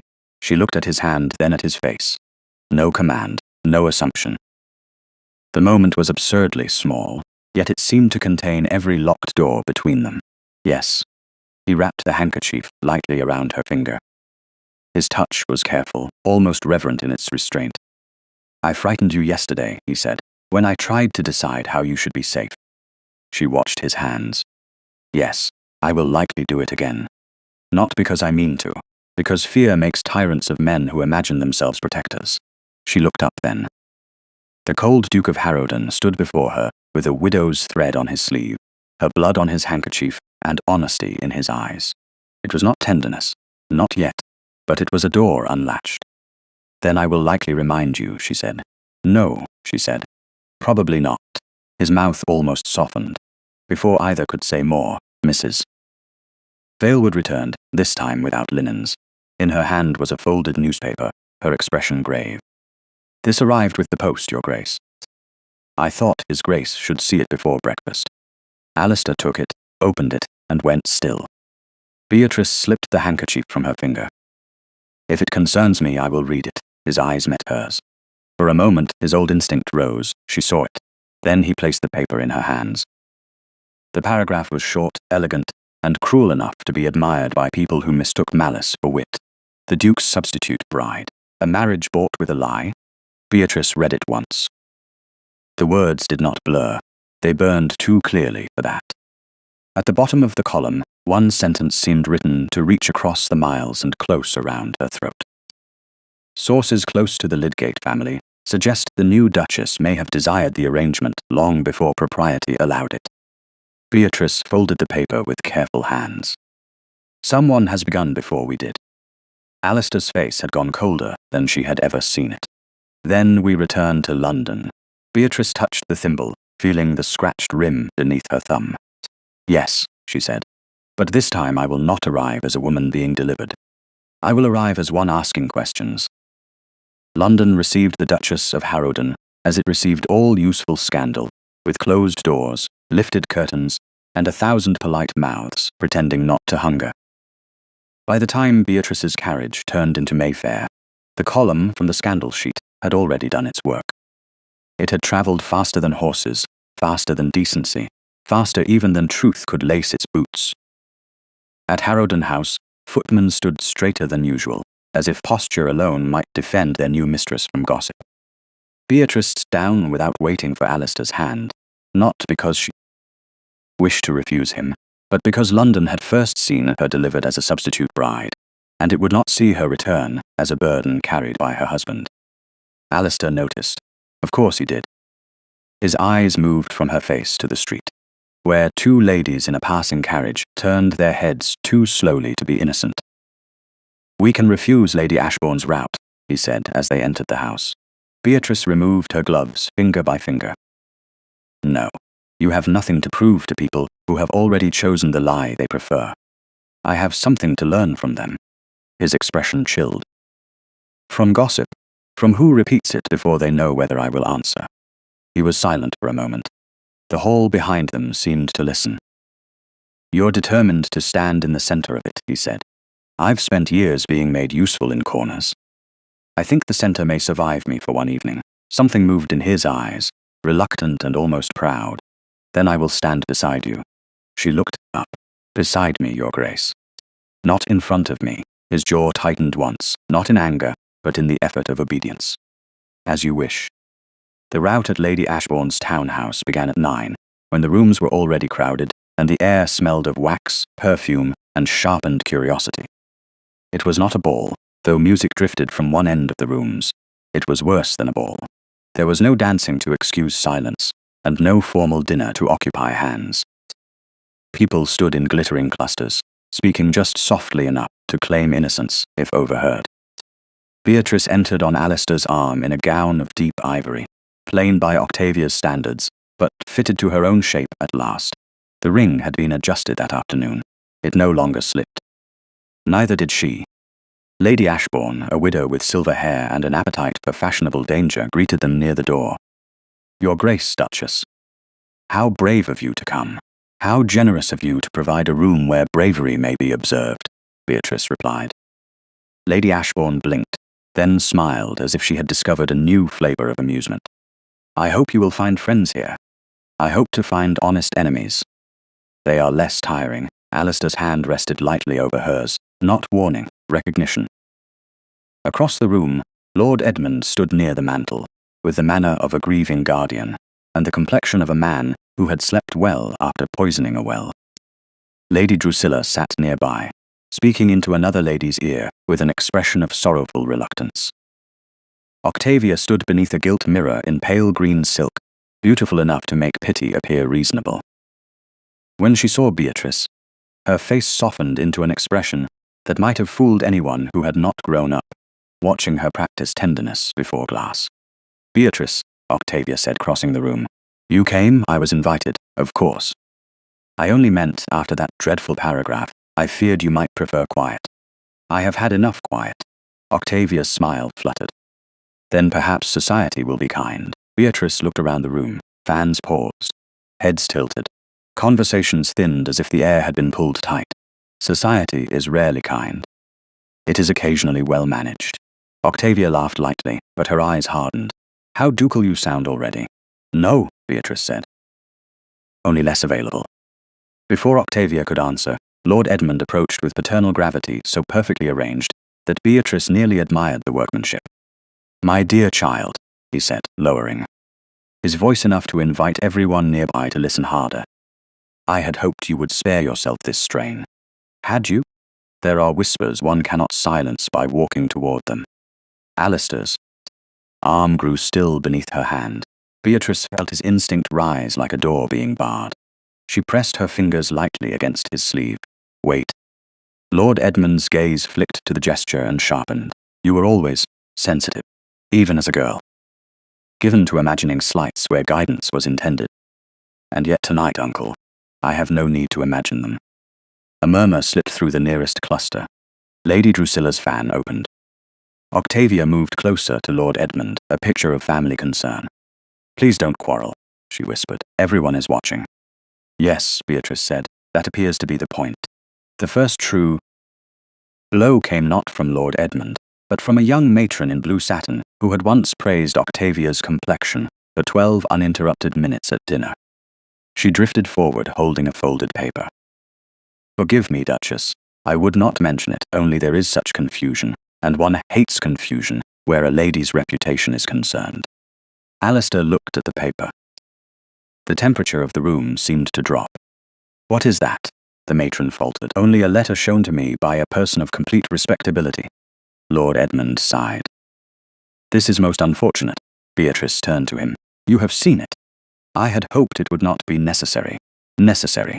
The word opened beneath the room like a trap. Octavia lowered her lashes. Lady Drusilla whispered, Edmund, must we? He took the paper from the matron with the weary sorrow of a man forced into nobility against his will. I would not wound my niece for the world. But if false impressions have taken root, perhaps the truth must be allowed to correct them. Alistair's voice cut cleanly through the hush. You will choose your next words with care. Lord Edmund bowed. Always, Your Grace. He unfolded the paper. This letter, written in Lady Beatrice's own hand before the wedding, suggests that she was not as surprised by the substitution as many believed. Indeed, she appears to have desired it. The room went silent. Beatrice heard the fire crack. She heard a fan close. She heard her own heart, hard and steady. Lord Edmund began to read. My dear uncle, if Lady Octavia remains uncertain, I beg you to consider whether His Grace might be better served by a bride more grateful for the honor. I have long understood the advantage such a match would bring, and if fortune should open the door, I would not be foolish enough to refuse it. The words passed into the room and changed shape as they traveled. They became ambition, scheme, hunger, a poor relation reaching for a coronet before propriety allowed. Beatrice felt the old wound open, not because the letter was convincing, but because the room wanted it to be. Someone whispered, how dreadful. Someone else breathed, so she planned it. Octavia's face had gone pale with performed hurt. Lady Drusilla dabbed beneath one eye. Lord Edmund folded the letter slowly. I tried to protect you, Beatrice. I tried to protect us all. Alistair moved half a step forward. Beatrice tightened her hold on his sleeve, not in front. His gaze dropped to her hand. The effort it cost him to stop was visible, only because she stood close enough to feel it. Beatrice released him and held out her hand. "May I see the letter?" Lord Edmund hesitated. "This is painful enough. Then let us be efficient." Lady Ashbourne made a soft sound that might have been admiration. Lord Edmund handed it over, because refusing would have looked like fear. Beatrice unfolded the paper. The handwriting did resemble hers, not perfectly. Enough for those who needed permission to believe. The loops were careful, the slant familiar, the restraint almost convincing, almost. She read the passage again, then looked at the top of the page. "My dear uncle," a cold clarity entered her. She did not smile. That would have been too easy to despise. "This is not mine." Lord Edmund's brows rose with sorrowful patience. A natural denial. No. A simple fact. Octavia stepped forward. "Beatrice, don't make this worse." Beatrice looked at her cousin. For whom? The question struck harder than accusation. Octavia's lips parted, then closed. Beatrice lifted the letter slightly. "As a girl, I never called Lord Edmund my dear uncle in writing. My mother taught me that affection did not belong where trust had not been earned." Lady Drusilla stiffened. Beatrice continued, her voice steady enough to carry. "When I wrote formally, I addressed him as Sir. When I wrote within the household, I addressed him as Uncle Edmund. Never this." Lord Edmund's face did not change, but his eyes did. Memory is a fragile defense, indeed, which is why forgeries often fail, where memory has been trained by neglect. A stir moved through the room. Alistair stepped beside her now, exactly beside her, not before. His voice was low, and every person heard it. "The Duchess has identified the letter as false." Lord Edmund gave a pained laugh. "A husband's loyalty is admirable." "This is not loyalty," Alistair said. "It is warning. Any person who repeats this accusation as truth will no longer be received at Harrowden House." That landed with the force of social ruin. Fans stopped. Men who had leaned close to hear now straightened as if distance could save them. Beatrice still held the forged letter. The paper felt thin. The cruelty behind it did not. She turned it once in her hand and saw another mistake, smaller than the first. At the bottom, before the signature, was a phrase she had not heard in years: "Your obedient B. B." The childhood name her mother had used only in private. The name Lady Drusilla had mocked as childish, and Octavia had repeated once, until Beatrice stopped answering to it. Beatrice looked at Octavia. Her cousin looked away too quickly. There it was. Not proof. A thread. And Beatrice had spent her life mending torn things by following threads other people missed. She folded the letter with care. "I will keep this." Lord Edmund reached for it. "It is family property." Alistair's hand came down over the back of the chair beside him, not touching Lord Edmund, but stopping him all the same. "It is evidence of an insult offered to my wife." The word wife passed through the room like a door closing. Lord Edmund withdrew his hand.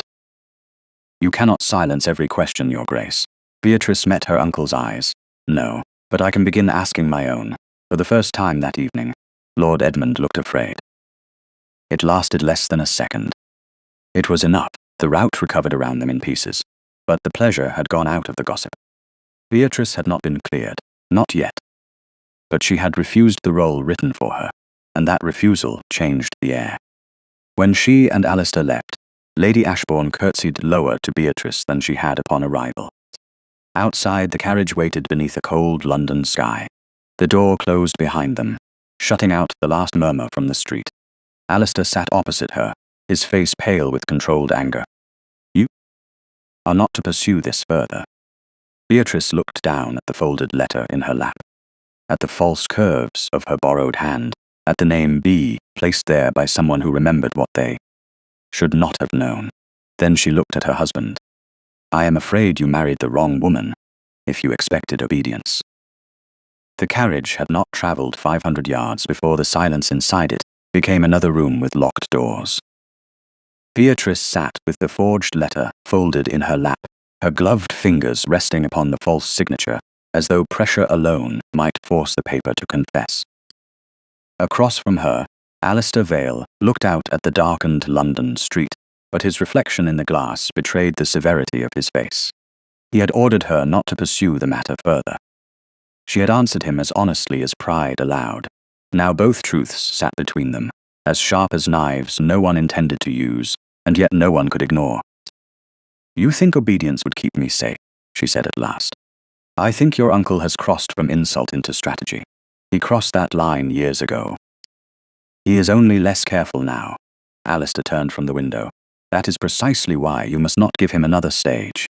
He gave himself one tonight.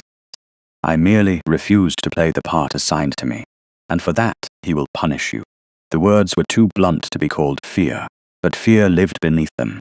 Beatrice heard it. She wished she did not. "Then I should learn where he means to strike." "No, you should leave London." She looked at him steadily. "There it is. Moreland Chase is secure. My servants are loyal. My steward can send for the solicitor.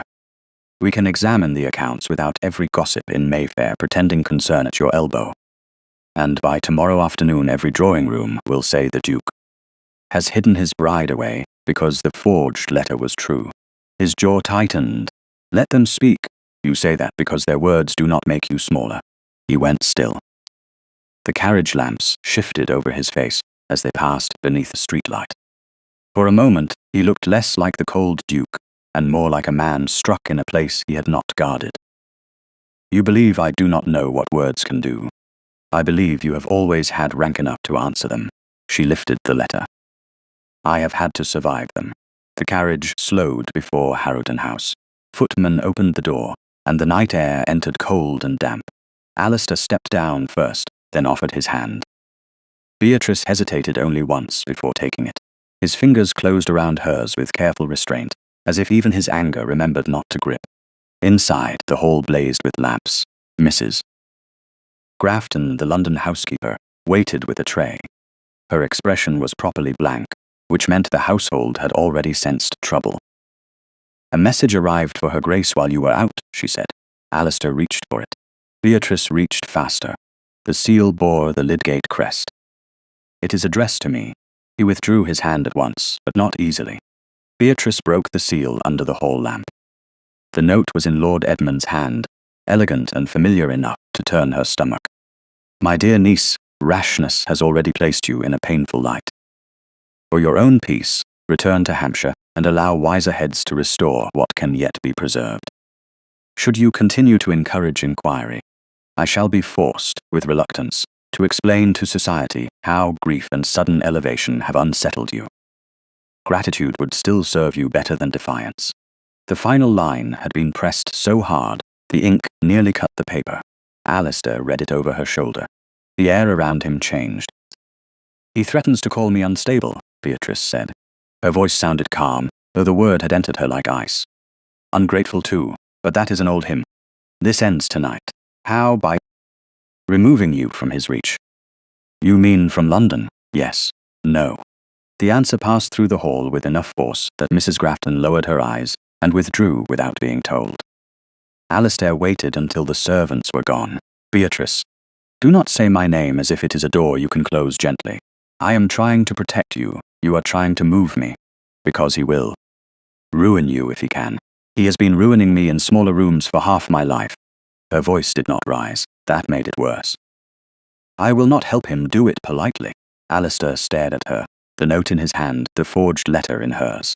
His face was controlled, but the control no longer looked cold. It looked costly. "What would you have me do?" he asked. The question should have comforted her.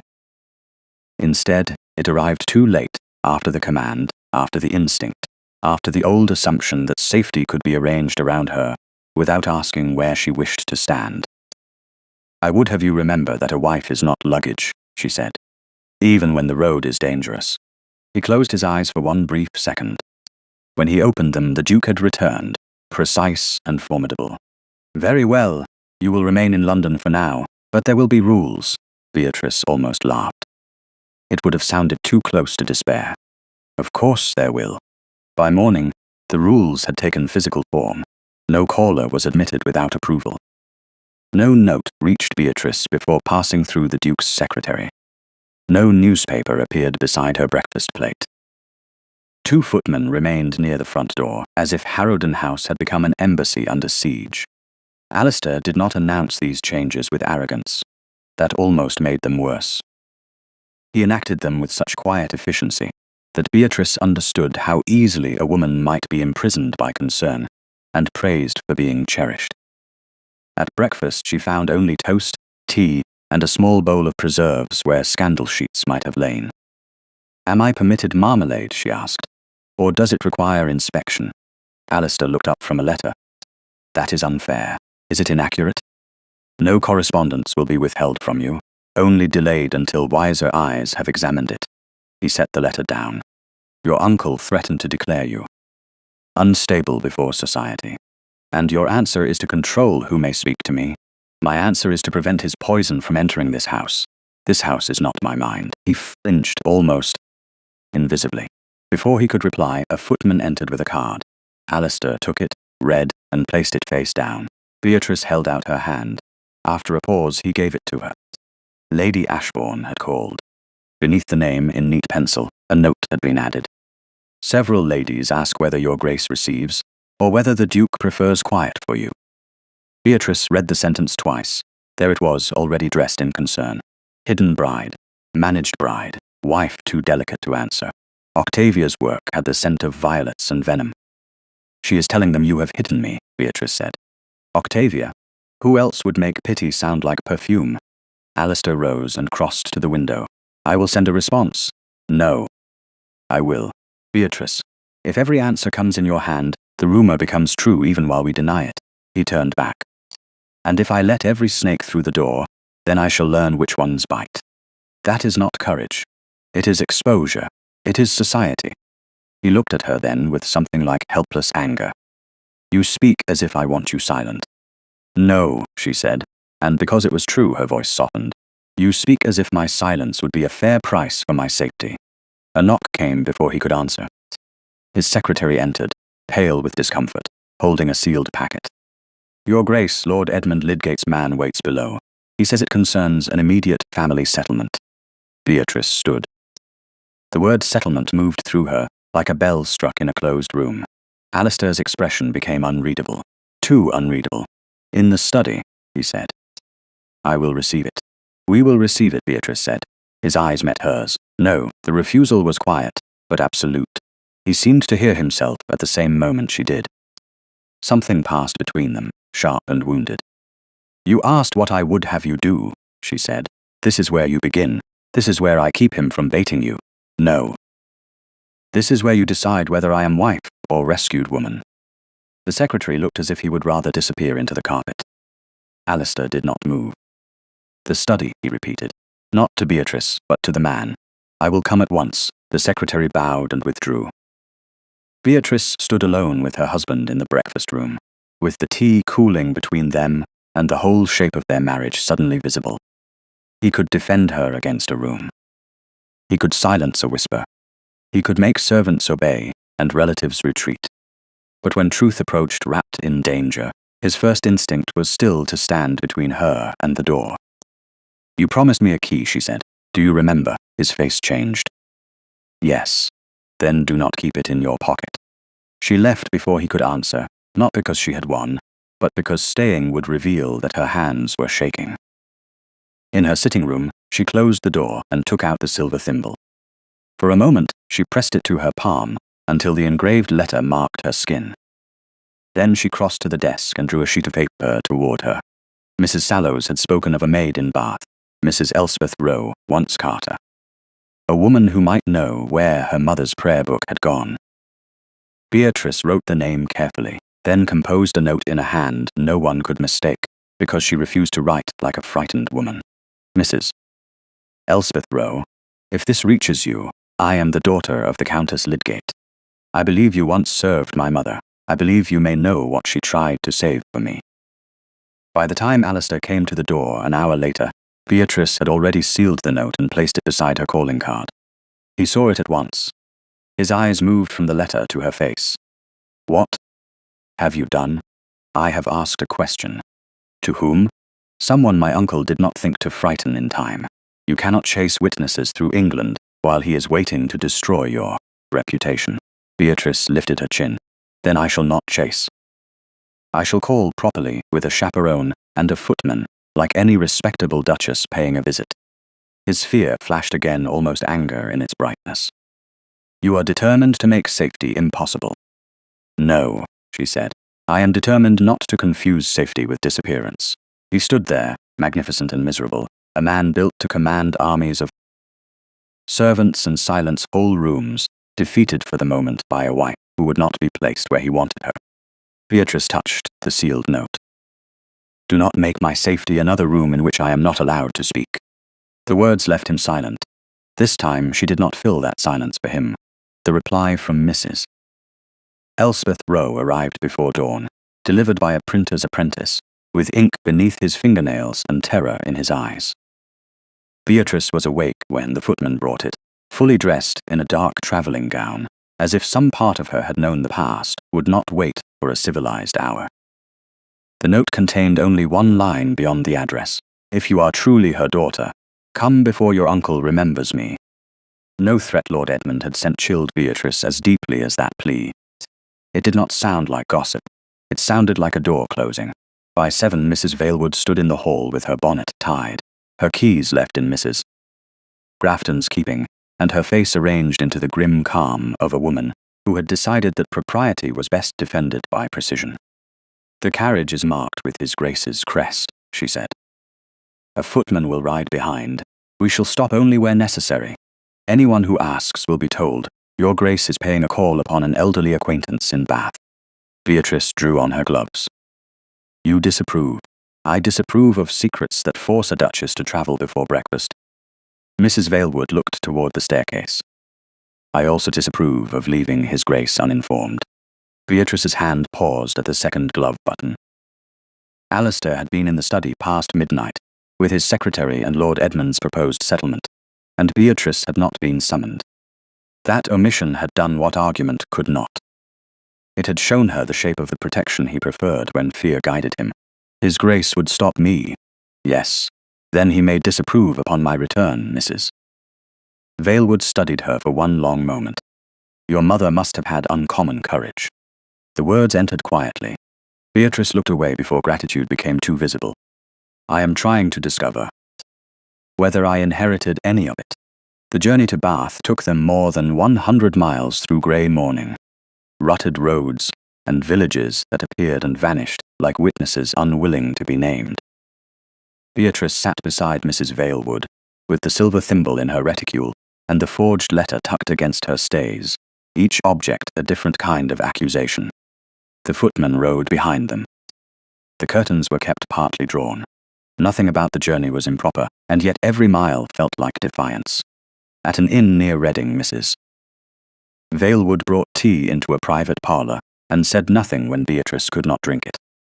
Outside, a gentleman glanced twice at the crest on the carriage. Beatrice lifted her chin until he looked away. She was tired of being hidden by other people's fears. By late afternoon, Bath rose around them in pale stone terraces and respectable windows, the city elegant enough to make desperation look indecent. Walcott Street was less grand, full of tradesmen, lodgings, carts, and the steady movement of people who could not afford to make sorrow graceful. Mrs. Rowe lived above a small print shop, in a room reached by a narrow staircase that smelled of paper, dust, and boiled tea. The footman remained below. Mrs. Vailwood entered first, then stepped aside when an older woman opened the door. Elspeth Rowe was thin, grey-haired, and dressed in black so worn at the cuffs that Beatrice felt an immediate tenderness for her, yet her eyes were sharp. They went first to Beatrice's face, then to her hands. You have her look about the mouth, Mrs. Rowe said. Not her colouring, her resolve. Beatrice curtsied slightly, not as a duchess to a servant, but as one woman approaching another across years of silence. Mrs. Rowe, I'm Beatrice. I was told you served my mother. The woman flinched at the name, then opened the door wider. Then come in before someone earns a coin by watching. The room was plain, but orderly. A kettle sat near the small fire. Sheets of printed paper hung from a line in one corner. Mrs. Rowe did not offer needless comfort. She looked at Mrs. Vailwood, received the housekeeper's silent nod of respectability, and turned back to Beatrice. I have expected this for years and hoped it would never come. Why? Beatrice asked. Because your mother feared Lord Edmund more than she feared death. The words struck without ornament. Beatrice sat because Mrs. Valewood's hand touched the back of the chair, not pushing, only reminding her it existed. Tell me, Mrs. Rowe folded her hands. Your mother believed money settled, for you had been moved under your uncle's control after your father died. She had copies made, not all, but enough to begin. She carried a packet to Morland Chase, thinking the late Duke's solicitor might protect it. But she feared papers could be stolen, so she hid the one thing that named the full account. Where, Mrs.? Rowe's gaze dropped to Beatrice's reticule, as if she could sense the thimble inside. In a blue leather prayer book, the binding was slit and stitched again. She used a silver thimble to force the needle through because the leather was thick. Beatrice opened the reticule and placed the thimble on the table. Mrs. Rowe covered her mouth. For a moment, the years seemed to leave her standing in another room with another woman. Yes, she whispered. That is it. Beatrice's voice became very quiet. Where is the prayer book now, Mrs.? Rowe looked toward the window, though the curtain was drawn. It was returned to Lydgate House after your mother died. I packed it myself with her devotional books. Lady Drusilla took the box. She said sentimental objects would upset you. Beatrice closed her eyes. Sentimental objects. Her mother's voice. Her mother's warning. Hidden under piety and locked in some drawer while Beatrice was taught to be thankful for cast-off gowns. Does Lady Drusilla know what is inside? I do not think she knew then. But if she has handled it since, she may have wondered. There was a ribbon around it, dark blue. Your mother tied it 3 times, always 3, because she said a careless person unties 1 knot, an impatient person cuts 2, but a guilty person tears the book apart. Mrs. Valewood murmured. Clever woman. Frightened woman, Mrs. Rowe said. Clever because she had to be. Beatrice took the thimble back and held it until the rim pressed into her skin. Why did you not write to me? Pain crossed Mrs. Rowe's face. I tried once when you were 15. The letter was returned unopened. After that, a man came to my rooms and said, if I valued my husband's position, I would leave the past buried. My husband was ill. We had no savings. I was afraid. Shame and pleading stood together in her voice. Beatrice could not punish fear in a woman who had owned so little protection. You answered me now. Because you are a duchess now, Mrs. Rowe said, and because the same man came again yesterday. The room changed. Mrs. Valewood stepped closer to the door. Beatrice went still. Lord Edmund, one of his men, he asked whether any old Lydgate servant had been speaking. He did not name you. He did not need to. Beatrice looked down at the table. The truth had begun to move, and Lord Edmund had felt it. That meant the prayer book mattered. It also meant time had narrowed. Mrs. Rowe, would you swear to what you have told me before witnesses? The woman's hands trembled once. Then she folded them harder. For your mother, yes. For you, yes. But don't ask me to stand alone. I won't, Beatrice said. The promise surprised her with its certainty. I know what that costs. A sound came from below, a sharp exchange of voices, then hurried footsteps on the stair. Mrs. Valewood moved at once, but the door opened before she reached it. Alistair stood there, travel dust on his coat, and fear stripped bare from his face before anger could cover it. He looked first at Beatrice. Only when he saw her safe did the Duke return to his posture. Thank God. Beatrice rose. Your Grace. Do not, he said, then stopped because Mrs. Rowe and Mrs. Valewood were watching. He bowed to them with automatic courtesy, though his eyes returned to his wife. I received your note after you had been gone 2 hours. Then your secretary delayed it less than I feared. This is not a jest. No, it is a witness. She turned to Mrs. Rowe. This lady served my mother. She knows of the prayer book. Alistair's face shifted. The fear did not vanish, but purpose entered it. Where is it? Beatrice answered before Mrs. Rowe could. Lady Drusilla took it. It may still be among my mother's things. Then we returned to London at once. We? He held her gaze. Yes. We. The word did not erase the hurt between them, but it altered the road ahead, Mrs. Rowe gave Beatrice the direction of a former Lydgate undermaid, who might know where Lady Drusilla stored old boxes, then pressed one thin hand over Beatrice's. Your mother wanted you free, my lady. Not rich, free, Beatrice could not answer. In the carriage an hour later, twilight gathering over Bath behind them, Alistair sat across from her, with his hands clasped so tightly, the knuckles showed pale beneath his skin. You should not have come without telling me. You would have stopped me. Yes, that is why I came. Pain moved across his face. Do you understand what he could have done to your name if this had been seen wrongly? Yes, I understand reputation. I have lived under its boot, not above it. I am afraid for you, he said, and the confession came out rougher than any command. Every time you step toward him, I see the room closing around you. Beatrice looked through the window at the darkening road. I went because you would have saved my name and buried my truth. Silence followed, not empty, not finished. After a long moment, Alistair said, Then teach me how to do the first without committing the second. Beatrice turned back to him. The cold Duke looked very tired. He also looked, for the first time, willing to be wrong. Before she could answer, the carriage slowed. A rider approached from the opposite direction, carrying Harrowden colours. The footman brought the message to the window. Alistair broke the seal and read. His expression hardened into ice. Lady Drusilla has left London, he said. Beatrice's heart tightened. For where, no one knows. But she took a small trunk from Lydgate House. It was marked as belonging to your mother. By midnight, the road from Bath to London had become less a journey than a race against hands already reaching for the past. Beatrice sat rigid in the carriage, while the lamps swung against the dark, the message about Lady Drusilla folded on Alistair's knee. Neither of them slept. Mrs. Vailwood dozed in brief, disciplined intervals, waking whenever the wheels struck a rut. But Beatrice could not close her eyes without seeing a small trunk carried from Lydgate House, her mother's name hidden under dust, and a blue leather prayer book with a slit in its binding. Alistair sent riders ahead at every posting stop. By dawn, he had learned that Lady Drusilla had not gone far. She had taken rooms at a respectable house near Kensington, under the pretense of visiting an ailing friend. Respectable, Beatrice had learned, was often where guilty people hid when they wished to avoid the appearance of hiding. They reached the house before 10. Alistair insisted Beatrice wait in the carriage. She refused before he finished the sentence. No, she said, fastening her glove. If my mother's trunk is in that house, I shall not sit outside like a parcel. His face tightened. I am asking for caution. You are asking for absence, Mrs. Vailwood cleared her throat in the smallest possible way, which somehow made the silence sharper. Alistair looked at Beatrice for one hard moment, then opened the carriage door himself. Then remain beside me. That, she said, stepping down, is all I have been asking.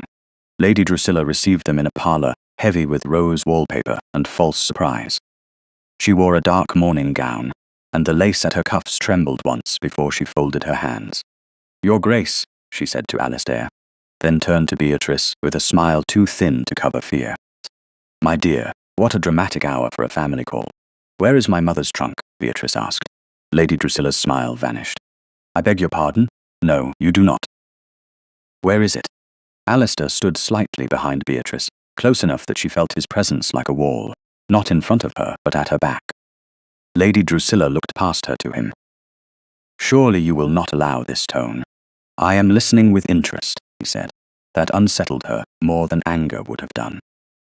The trunk was found in an upstairs dressing room after 10 minutes of denials, and one quiet order from the Duke to the landlady. Beatrice opened it herself. Inside lay a shawl, 2 cracked ivory combs, a bundle of letters tied with faded thread, a miniature portrait of her father, and 3 devotional books, no blue leather prayer book. No ribbon tied 3 times, no hidden packet. Beatrice searched again with hands that remained steady, only because despair had not yet been granted permission to enter. It was here, Lady Drusilla said from the doorway. If the book you imagine existed is missing, perhaps your mother disposed of it. Beatrice lifted her head. You knew it was a book. Lady Drusilla's face froze. Alistair stepped forward 1 inch. Careful, Lady Drusilla. This is monstrous, she said, recovering too quickly. To invade a family room, to accuse me over some old prayer book, to upset poor Octavia again after all she has endured. The name struck Beatrice with sudden clarity. Octavia, who collected keepsakes that proved she had been adored. Octavia, who had taken ribbons, gloves, brooches, compliments, rooms, attention. Octavia, who would not have seen a blue leather prayer book as evidence, only as another relic to possess if it had once belonged to Beatrice's mother. Beatrice closed the trunk. "Did Octavia take it?" Lady Drusilla said nothing. It was answer enough. Back at Harrowden House, the absence of the prayer book filled every room. Alistair sent inquiries. His solicitor, Mr. Fenwick, arrived by afternoon with a narrow face, careful manners, and the look of a man who preferred documents to emotion. Beatrice was not invited to the first meeting. She discovered it because Mrs. Grafton, loyal to the Duke, but increasingly loyal to the Duchesses, right to know when doors were being closed, mentioned that tea had been sent to the library for his grace, Mr. Fenwick and Lord Edmund Lydgate, Lord Edmund, in her husband's library. Beatrice walked there without haste. The door was not fully closed. Perhaps that was chance. Perhaps Alistair had not yet learned that secrecy had a sound, and Beatrice had been trained to hear it. Lord Edmund's voice reached her first, smooth and sorrowful. "A public quarrel benefits no one. My niece is young, overwhelmed, and unused to consequence. I am prepared, for the sake of peace, to restore a reasonable portion of what her mother believed due. In return, all insinuations cease. No accusation, no scandal, no dragging Lady Beatrice through humiliating rooms. Her Grace," Alistair said coldly. "Of course." Her Grace. Lord Edmund made the title sound like an indulgence. Let us be practical. Society already wonders whether the Duchess pursued this marriage. A hearing of any kind, even a private legal proceeding, would feed the wolves. Allow me to protect her from that. Beatrice's hand tightened on the doorframe. "Mr. Fenwick murmured something about settlement papers, confidentiality, and family reputation. Then Alistair spoke, and each word seemed forced through iron. "If the full sum is restored and a written admission secured," Lord Edmund exhaled softly, "an admission of administrative error. Nothing theatrical. Nothing that stains the family name. And the forged letter withdrawn from circulation. Misunderstandings happen. Young women copy phrases. Servants chatter. Let us not ruin Octavia over a girlish mistake." Silence followed. It lasted too long. Beatrice felt something inside her go very still. Alistair had not agreed, not yet, but he was considering it. He was standing before the very door she had begged him not to lock, holding a key in the name of mercy. She pushed the door open. 3 men turned. Lord Edmund paled first, which expressed more satisfaction. Alistair rose. "Beatrice, how fortunate," she said. "I arrived before my life was made tidy." Mr. Fenwick stood at once. "Your Grace." "Remain, Mr. Fenwick. I should like at least one witness who deals in ink rather than sentiment." Lord Edmund recovered. "My dear child, this is precisely the agitation I feared. Do not call me a child in a room where you are attempting to purchase my silence." Alistair came around the desk. "No one has agreed to anything. But you were listening. I was trying to measure the safest path." "For whom?" He stopped. Lord Edmund spread his hands. "For you, Beatrice. If this continues, people will ask why you are so determined to blacken the name that sheltered you." Beatrice turned on him. "Shelter is not the same as ownership. You have been poisoned against us." "No. I have been educated by your care." His face hardened. "You do not understand society. I understand it well enough. To know that a quiet settlement will make me look guilty, make Octavia look foolish rather than false, and make you look generous for returning a fraction of what was never yours." Mr. Fenwick's brows rose slightly. Alistair watched her with an expression she could not read. Beatrice faced him fully. That was harder. Anger at Lord Edmund was clean. Hurt with Alistair had roots. "You would have let him call it an error. I would have kept you from being torn apart in public. I will not have my truth buried, so that my reputation may be displayed unbruised." His control cracked. "I will not have my wife dragged through another room of wolves." The words filled the library. They were fierce, they were protective, they were wrong. Beatrice felt them enter the same wound that gratitude had occupied for years. "Then stand beside me among them," she said. "Do not lock the door." Alistair went silent. Lord Edmund saw the opening and stepped toward her. "You are tired. You are overwrought. No one will blame you if His Grace decides you need rest." Alistair turned so quickly that Lord Edmund stopped. The Duke did not raise his voice. "You will not suggest my wife is unstable again?" Lord Edmund bowed, but his eyes glittered. As you wish. Beatrice looked from one man to the other and understood the battle had shifted. Lord Edmund wished to destroy her voice. Alistair wished to protect it so fiercely he nearly covered it with his own. Only one of those could learn better. She had to decide whether the risk was worth the hope. Mr. Fenwick, she said, if evidence exists in a prayer book now likely held by Lady Octavia, what is required? A witness to its recovery would be helpful, Your Grace. Several would be better. Then we shall arrange witnesses. Alistair looked at her. Where? Beatrice remembered the note on Lady Ashbourne's card, the room that had watched her humiliated and half believed the lie. If society had been invited to doubt her, society would be required to hear her. Lady Ashbourne receives again this week, she said. Lord Edmund will come if he believes he can finish what he began. Lord Edmund smiled faintly. And if I refuse? Beatrice met his eyes. You will not. Men who build cages always return to see whether the bird has stopped singing. For the first time, Alistair did not interrupt, command, or shield. He only stood beside her, silent and pale, as if he had finally understood that love without trust could still become a locked room. Beatrice turned to Mr. Fenwick. Send my acceptance to Lady Ashbourne. Then she looked back at her uncle, and send word that the Duchess of Harrowden has questions. By the following afternoon, Harrowden House had become quiet, in the way a room becomes quiet before a verdict. No servant hurried where footsteps might be heard. No tray rattled. Even the clocks seemed to measure themselves with caution. Beatrice stood in the small library beside the desk, where Alistair had first placed her mother's letter and the silver thimble before her. And she looked down at the forged letter, Lady Ashbourne's acceptance, and a narrow list of names written in her own hand. Lord Edmund, Lady Drusilla, Lady Octavia, Mrs. Elspeth Rowe, Mr. Fenwick. Lady Ashbourne. Witnesses, enemies, and one room large enough to hold them all without pretending innocence. Alistair stood near the window, silent for so long that she began to feel the old shape of his protection gathering around her. He had said little since the confrontation in the library. That worried her more than argument would have done. The cold duke in command was formidable. The silent husband learning restraint was unpredictable. You are deciding how to stop me, Beatrice said without looking up. No. His answer came at once. Too quickly perhaps, but not falsely. I am deciding how not to. She lifted her eyes. There is no graceful way to manage a woman you have promised not to manage. I am discovering that. He turned from the window. His face looked tired, but the old severity had softened into something more difficult to resist. Tell me the plan. Beatrice pushed the forged letter toward him. Lord Edmund wants a final room.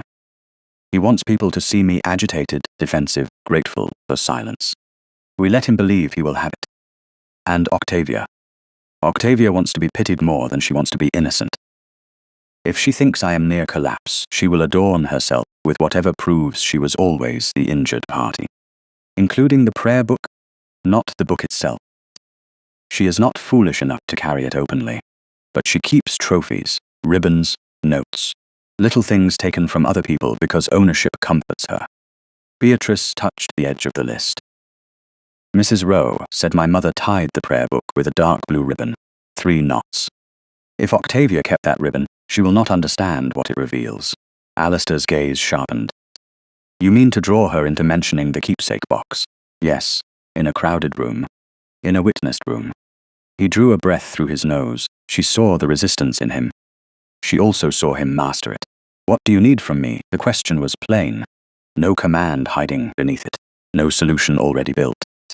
Beatrice felt it enter the place where his wrong choice had hurt her and touch the bruise without pressing. Not rescue, she said. Witness. His eyes held hers. Only witness. If Lord Edmund reaches for me, you may become whatever the room fears most. Something almost like a smile moved across his mouth, then vanished. That is a generous allowance. Do not abuse it. I won't. The contraction, quiet and human, did more to unsteady her than any grand declaration. He moved closer, stop at the far side of the desk rather than crossing around it. Beatrice, I meant what I said in that library, but I said it badly. I fear the wolves. So do I. No, his voice lowered. I fear what I become when I imagine them near you. She could have answered sharply. She had earned the right. Instead, she looked at the thimble on the desk between them, then become less certain and stay. He bowed his head once, not as a duke, but as a man accepting instruction. I trust you more than I trust my fear. For a moment the room held no scandal, no uncle, no forged hand, no missing prayer book, only that sentence. Only the strange tenderness of a powerful man setting down power because she had asked him to. Beatrice took the silver thimble and slipped it into her reticule. Then let us go disappoint them. Lady Ashbourne's drawing room was already full when they arrived, though the hour was not late. No hostess in London could resist becoming the stage upon which a scandal might either die or draw blood. Lamps glowed against gilt mirrors. Tea stood untouched on side tables. Chairs had been arranged in conversational clusters that fooled no one. People wished to stand. Standing made it easier to turn toward drama. Lady Ashbourne greeted Beatrice with a look that contained curiosity, admiration, and the shameless pleasure of a woman about to witness history, if dinner did not interfere.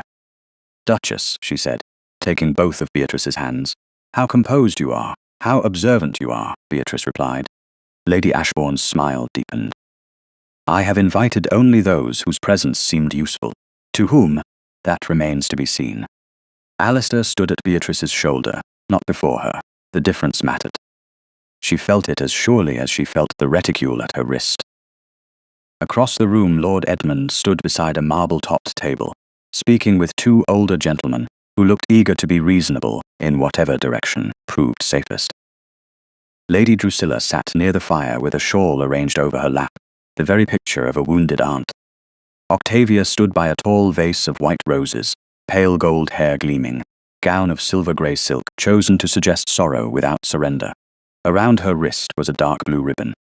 Beatrice saw it and went still, not very still, only enough that Alistair's hand, resting at his side, flexed once. The ribbon had been tied in 3 knots. Octavia saw Beatrice notice. A flicker of satisfaction touched her face because she mistook recognition for envy.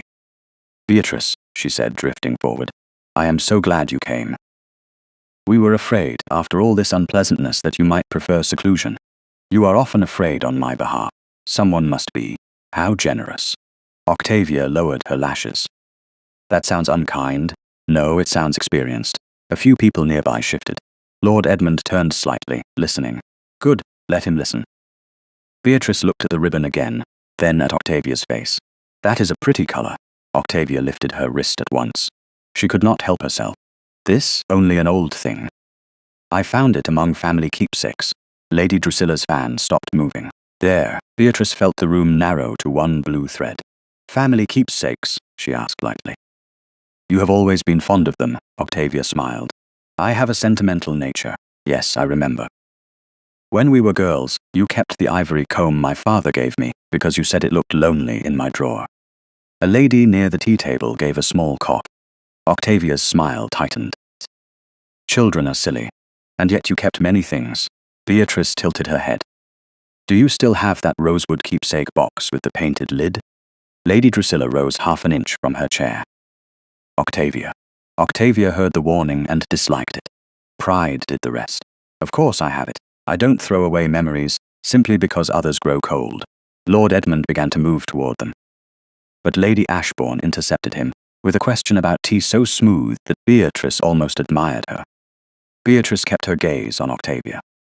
Then perhaps you kept the blue prayer book too. The room did not fall silent all at once. It happened in layers. A conversation died near the window. A spoon touched a saucer and did not lift again. Someone drew in a breath. Octavia's face lost colour beneath its careful bloom.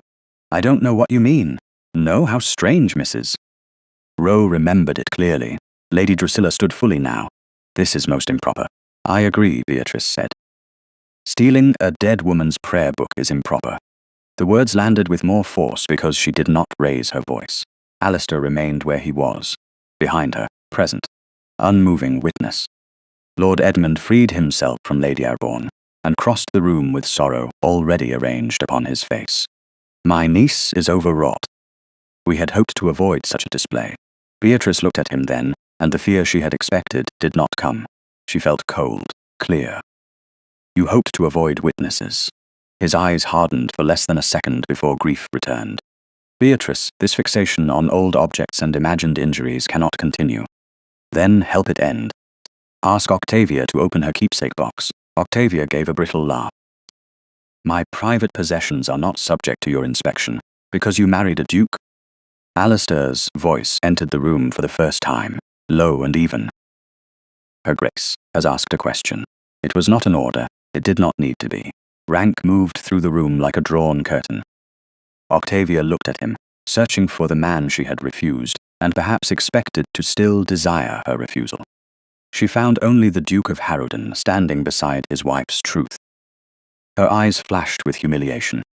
You believe her? Yes, one word, nothing more. Beatrice felt it like a hand at her back. Lord Edmund stepped between them with exquisite timing. Your Grace, surely we can discuss this as family. My niece has suffered a great strain. No one here wishes to embarrass her further. Then stop speaking of me as if I am absent, Beatrice said. He turned toward her, and in his eyes she saw the decision form. He would not retreat now. He believed the room could still be bent by his tone, by his age, by his appearance of injured responsibility. He believed Beatrice would flinch before the final blow. Lady Ashbourne moved toward the center of the room, her expression bright with danger. Perhaps, Lord Edmund, clarity would serve us all. Indeed, he said softly, then louder for everyone. Since my niece insists upon spectacle, let us give London the whole truth. Lord Edmund's declaration settled over Lady Ashbourne's drawing room like a hand laid over a candle flame. For one dangerous second, the room became obedient to him. People turned toward Beatrice, with that old familiar readiness, the hunger to watch a woman defend herself, and then call her desperation-proof. Lord Edmund unfolded a paper from his coat, with the sorrowful dignity of a man forced into ugliness by duty. I would have spared my niece this, he said, voice low enough to sound pained and high enough to reach the windows. But since she has chosen accusation over gratitude, I must say what the family has long feared. Beatrice desired this marriage. She resented my daughter. She imagined herself wronged when we tried only to guide her. The letter shown at the rout was not a cruelty. It was evidence of a mind fixed upon elevation. A murmur moved, then stopped when Alistair shifted half a step beside Beatrice. Not in front, beside. Beatrice let Lord Edmund speak. She watched his hands. They were steady, too steady, and now, he continued. She speaks of stolen prayer books, hidden papers, and conspiracies. One pities her. Sudden rank can unsettle even a better prepared young woman. Lady Drusilla pressed a handkerchief to her mouth. Octavia stood very still, the blue ribbon tied around her wrist like a small flag of victory and fear. Beatrice waited until Lord Edmund looked directly at her, inviting anger. She gave him none. Have you finished, uncle? She asked. His mouth tightened. I have told the truth. No, Beatrice said. You have finished arranging it. The room drew a breath. She turned to Octavia. Open your keepsake box. Octavia laughed too quickly. I don't carry boxes to drawing rooms. No. But Lady Ashbourne's footman fetched it from your carriage 10 minutes ago at your mother's. Request, because Lady Drusilla feared I might name it, and hoped to remove it quietly. Lady Drusilla made a small, strangled sound. Lady Ashbourne, who had been standing near the bell pull, with the serene face of a woman who had arranged exactly that, lifted one hand. A footman entered carrying a rosewood box painted with faded violets. Octavia went white. Lord Edmund's voice sharpened. This is outrageous. Alistair spoke then, calm and terrible. Her Grace has asked a question. The footman placed the box on the center table. Beatrice did not touch it. Open it, Octavia. I won't. The contraction tore from her like a spoiled child's refusal, and several women looked away. Beatrice's voice remained quiet. Then I shall ask Lady Ashbourne to witness your refusal. Oh, for heaven's sake. Octavia snatched the key from her reticule with shaking fingers. There. Let everyone see how little I have stolen from you. She opened the box. Ribbons lay inside, along with dried flowers, a broken fan guard, a miniature frame without a portrait, 2 ivory combs, and a blue leather prayer book so worn at the corners that Beatrice felt the room tilt.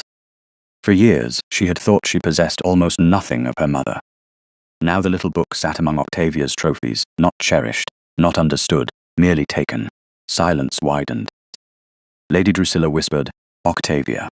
Octavia looked down as if seeing the book for the first time. I didn't know it mattered. Beatrice picked it up with both hands. The blue ribbon had been tied around it in 3 knots. Her mother's caution, her mother's fear, her mother's hand reaching through time. "No," Beatrice said. "You only knew it was mine." She untied the knots. The leather binding showed a stitched line almost invisible along the inner cover. Beatrice opened her reticule and drew out the silver thimble. The scratched rim caught against the thread exactly as Mrs. Rowe had described. She used the edge to lift the seam, not tearing, only loosening what her mother had hidden with desperate care. A folded paper slid free. No one spoke. Even Lord Edmund seemed to have forgotten the shape of his next lie. Beatrice opened the paper. The handwriting was her mother's, not elegant from leisure, but pressed with urgency. "To my daughter, if no gentler road remains." Beneath the letter was a small account note bearing dates, sums, and names. Beatrice saw Lord Edmund Lydgate, written where it should never have been, Mr. Fenwick stepped forward from near the rear of the room, where he had waited at Beatrice's request. "Your Grace, may I examine it?" Beatrice handed it to him. Her fingers were cold, but they did not tremble. Mr. Fenwick read once, then again. His careful face grew grave. "This account note corresponds with the missing ledger reference held in the Harrowden files. The hand appears to be that of the late Countess Lydgate. The transfer noted here was not a gift to Lord Edmund. It was a trust provision intended for Lady Beatrice." Lord Edmund gave a short laugh. "A solicitor's guess over old ink, Mrs." Elspeth Rowe rose from the chair, where Lady Ashbourne had placed her near the fire. She looked small among silk and jewels, but her voice carried. "I saw the Countess stitch that paper into the prayer book," she said. "If Lord Edmund took the ledgers, at least one truth would remain where no man thought to look." Lady Drusilla stood. "This woman was a servant." "Yes," Mrs. Rowe said. "And servants see what families hide." The words struck harder because they were plain. Lord Edmund's composure began to fray at the edges. "This proves nothing of the letter shown at the rout." Beatrice turned to Octavia.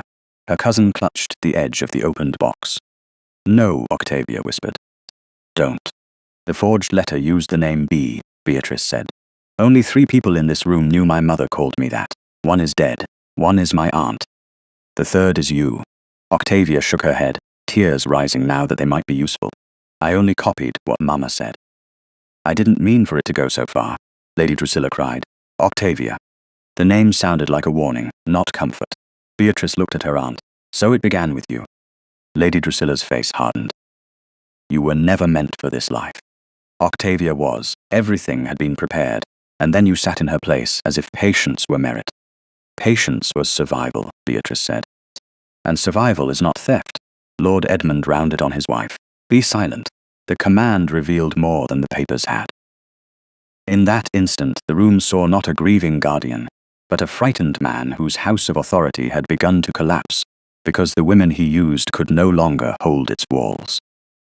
Alistair moved forward only enough for his voice to reach every corner. "Lord Edmund, Mr. Fenwick will begin proceedings regarding the trust. You will not approach my wife privately. You will not write to her except through solicitors. You will not call her unstable, ungrateful, or ambitious in any room where my name carries consequence." Lord Edmund's eyes flashed. "You cannot erase blood ties." "No," Beatrice said, "but I can stop mistaking them for chains." She faced the room then, the same kind of room that had watched her stand at an altar in another. Woman's place, the same kind of room that had nearly believed a forged letter, because her ambition made a more interesting story than her pain. "I do not ask for pity," she said. "I do not ask anyone here to like me better than you did yesterday. I ask only that the truth be named. My mother tried to protect what was mine. My uncle took it. My aunt hid the traces. My cousin copied my hand to make me appear guilty of wanting what I had been forced to accept. That is the truth." Lady Ashbourne curtsied first. Not deeply enough to be theatrical, but deliberately enough to be seen. "Duchess." One by one, others followed with bows, lowered eyes, and careful silence. It was not affection. It was acknowledgement. And Beatrice had lived long enough, without that, to know its weight. Alistair turned toward her. The room waited, perhaps expecting him to claim the victory as a husband's rescue. Instead, he bowed his head. "I was wrong," he said. His voice was low, but absolute. "I thought I could protect you by making this smaller. You made it true." Beatrice felt the words reach a place in her that had been braced against him. He looked at the room, then back at her. "I married her first because I remembered her courage. I love her now because I have learned the cost of being worthy of it." The silence that followed was unlike any Beatrice had known. It did not humiliate, it held. Lord Edmund looked away first. Octavia sank into a chair, weeping softly into a handkerchief no one rushed to provide. Lady Drusilla stood rigid, stripped of the power to rename cruelty as concern. Mr. Fenwick gathered the papers with solemn care. The prayer book remained in Beatrice's hands. When it was over, when Lord Edmund was escorted out by silence rather than force, when Octavia and Lady Drusilla left without farewell, Alistair offered his hand. Then he stopped. He did not take hers. He waited. Beatrice looked at his hand, then at his face, and understood the gift of that pause. In the chapel she had been led. In the breakfast room she had been defended. In the library she had been protected badly and loved imperfectly. Now, before all the witnesses who had doubted her, she placed her hand in his by choice. "Take me home," she said. His fingers closed gently around hers. "Wherever you choose that to be." Spring came late to Moorland Chase, as if Hampshire itself had wished to wait, until Lady Beatrice Vale was ready to believe in gentleness. For weeks after the drawing-room confrontation, the estate had lived under a quieter kind of upheaval. Letters passed between Mr. Fenwick and the proper officers. Lord Edmund Lydgate withdrew from London under the pretence of ill health, though society called it disgrace with unusual accuracy. Lady Drusilla followed him, her invitations thinning until even pity became too expensive to spend. Octavia went to an aunt in Yorkshire, where there were fewer mirrors and fewer people, willing to hear how innocence had been misunderstood. Beatrice did not celebrate their fall. That surprised some people. It surprised Octavia most of all, if the stiff note she sent from the north was any indication. But Beatrice had learned that justice was not always a shout. Sometimes it was a door, no longer opening to those who had once entered without knocking. The trust was restored in proper stages, with signatures, witnesses, and Mr. Fenwick's careful explanations, none of which Beatrice allowed to become the center of her days. Money mattered because it returned choice. It mattered because her mother had bled courage into ink to preserve it. It mattered because no woman should have to call dependence gratitude. Yet when the first account book was placed before Beatrice, in her own sitting room at Moorland Chase, she did not feel rich. She felt addressed. "The funds are yours to direct, Your Grace." "Mr. Fenwick said, standing beside the desk with his spectacles in hand. Alistair stood near the window, silent as he had promised to be, unless she asked otherwise. Beatrice looked at the neat columns, the sums reclaimed from years of concealment, and the new account opened in her married name, with her consent written beside it. "Not mine alone," she said. "Mr. Fenwick looked concerned. "Legally, Your Grace, the provision is secured to you. I know. That is why I may decide what it does." Across the room, Alistair's gaze lifted to hers. There was no command in it now, no fear disguised as control, only attention. Beatrice turned the page. "There are reduced gentlewomen in every county, who know how to mend lace, embroider linen, keep accounts, teach children, and make themselves useful until usefulness becomes a prison. I should like a small workroom established here first. Paid work, proper records, no charity that humiliates the receiver." Mr. Fenwick blinked. "A practical arrangement, then, a dignified one," Beatrice corrected. When the first women came to Moorland Chase a month later, they arrived cautiously, as if the house might change its mind about them after tea. Mrs. Miriam Sallows came too, carrying a basket, and pretending not to be proud when Beatrice asked her to oversee the quality of the needlework. The room chosen for them had once been unused and cold, looking over the kitchen garden, where early herbs now pushed green through the earth. Beatrice ordered the windows washed, the table repaired, and the chairs cushioned with plain blue fabric. No one called it a charity room. She called it the workroom, and the name held. On the mantel she placed the blue leather prayer book, not as display, but as remembrance. Beside it lay the silver thimble engraved with B. Mrs.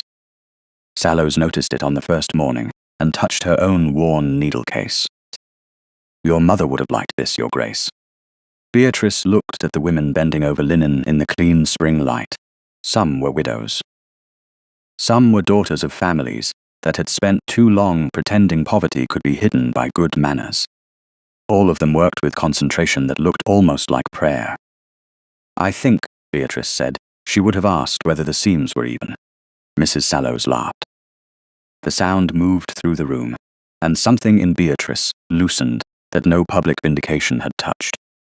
Later, that afternoon, a carriage arrived from Devon carrying Miss Lavinia Vale, who had been spoken of so often that Beatrice felt she knew her before they met. Lavinia was slight, dark-eyed, and still pale from the illness that had kept her from London. But when she entered the south drawing-room, she did not look first at her brother. She looked at Beatrice. "I remember you," she said. Alistair, standing by the hearth, went very still. Beatrice set down her tea. "You were never meant to." Lavinia crossed the room with both hands out. "I was frightened, and you made everyone look elsewhere. I had never understood until that day that kindness could be so quiet." Beatrice took her hands, moved by the certainty in the younger woman's voice. "I only did what anyone should have done." "No," Lavinia said with a firmness that made her sound briefly like her brother. "You did what many people praise, and very few people do." Alistair turned his face toward the window. Beatrice saw the motion. She had come to know the way he hid feeling, though he hid less now. Lavinia stayed 3 days. She walked with Beatrice through the workroom, admired the women's skill without condescension, and told Alistair at dinner that he looked less unbearable than usual. "Marriage has improved you," she said. Alistair lifted one eyebrow. "I was not aware improvement had been requested. It was desperately needed." Beatrice looked down at her plate to hide her smile. Under the table, Alistair's hand brushed hers once, not possessive, not secretive, simply there. He waited, as he always waited now. She turned her hand and touched his fingers in answer. The next morning, a packet of calling cards arrived from London. Lady Ashbourne's was first, written with dramatic affection. Others followed, from women who had watched the drawing-room reversal, and now wished to discover whether the Duchess of Harrowden received on Tuesdays. A few cards belonged to ladies who had whispered over the forged letter.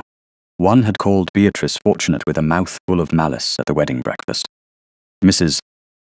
Valewood brought the tray with an expression so neutral it bordered on art. "Shall I have replies prepared, Your Grace?" Beatrice looked through the cards. Once, she might have felt triumph. Once, she might have wanted every bowed head placed before her like an offering. Instead, she felt the calm distance of a woman who had crossed a river and did not need to drag the old bank behind her. "Lady Ashbourne may come next Thursday. Lady Markham may be told I am not receiving this month. The others may be answered with civility." Mrs. Valewood waited. "And Lady Lydgate?" On the tray lay one card without a note. Lady Drusilla had not written an apology. Of course she had not. The card itself was an experiment, a hand testing whether the door still recognized it. Beatrice looked at it for a long moment. "No reply," Mrs. Valewood curtsied. "Very good, Your Grace." That evening, Alistair found Beatrice in the estate chapel, where late sunlight colored the stone floor and made the air seem older than sorrow. She stood near the front with no veil, no borrowed gown, and no audience. The small prayer book rested in her hands. He stopped at the door. "Am I intruding?" "No." He came forward slowly. "You looked as though you were speaking with someone." "I was listening." He stood beside her, close but not crowding. "To your mother, perhaps? Or to the girl I was before everyone told her silence was safer." Alistair looked toward the narrow window above the altar. "I owe that girl an apology. You did not know her." "No. But I benefited from the world that taught her to disappear." Beatrice turned to him. The chapel was quiet enough that she could hear the wind move along the old stone outside. "And I owe you an apology." His eyes returned to her at once. "For what?" "For believing at times that your fear meant you did not trust me at all. You were trying to learn a language no one had taught you. I was trying to make love look like command. because command was the only thing I knew how to trust. The confession settled between them, neither dramatic nor small. He reached into his coat and drew out a narrow ribbon, dark blue, newly woven but tied in 3 loose knots. Lavinia said I should not offer jewelry. She said you would find symbolism irritating if it glittered too much. Beatrice stared at the ribbon, then laughed softly. Your sister is wise. Alarmingly, he held it out. Not to bind anything closed, to mark what has been opened. Beatrice took the ribbon. The silk lay light across her palm. For a moment she saw the first morning again, the torn veil, the carriage, the chapel filled with faces waiting for her to bow beneath the weight of being second. Then she looked at the man beside her, who had once tried to save her by locking doors, and had learnt, instead, to stand with her while she opened them. I once thought I changed your fate by marrying you, Alistair said. His voice was low in the chapel hush. I was arrogant enough to believe a name could rescue a life. Beatrice slipped the ribbon between the pages of her mother's prayer book. No, you opened a door. I walked through it. He bowed his head, and when he looked at her again, the coldness that had once made rooms wary of him was gone from his eyes. Not gone from his nature, perhaps. It still guarded him. It still gave him strength. But it no longer stood between them. Will you walk with me now? He asked. Beatrice placed the prayer book beneath her arm and held out her hand. Yes, but not behind you. His fingers closed gently around hers. Never again. They left the chapel together, not before witnesses, not beneath applause, not as a duke displaying the wife he had. Defended, but as 2 people who had learned the cost of being believed. In the workroom, the silver thimble rested on the mantel beside the account book, Beatrice now kept in her own hand. In the garden, the first pale flowers had opened along the path to the south lawn. Moorland Chase no longer seemed too large for her. It had rooms she had chosen, work she had shaped, voices she had welcomed, and a husband who waited at her side, rather than ahead of her. Beatrice stepped into the evening light, the house warm behind her, the future unwritten before her, and understood at last that she had not been mended by becoming a duchess. She had mended the meaning of the title by refusing to disappear inside it.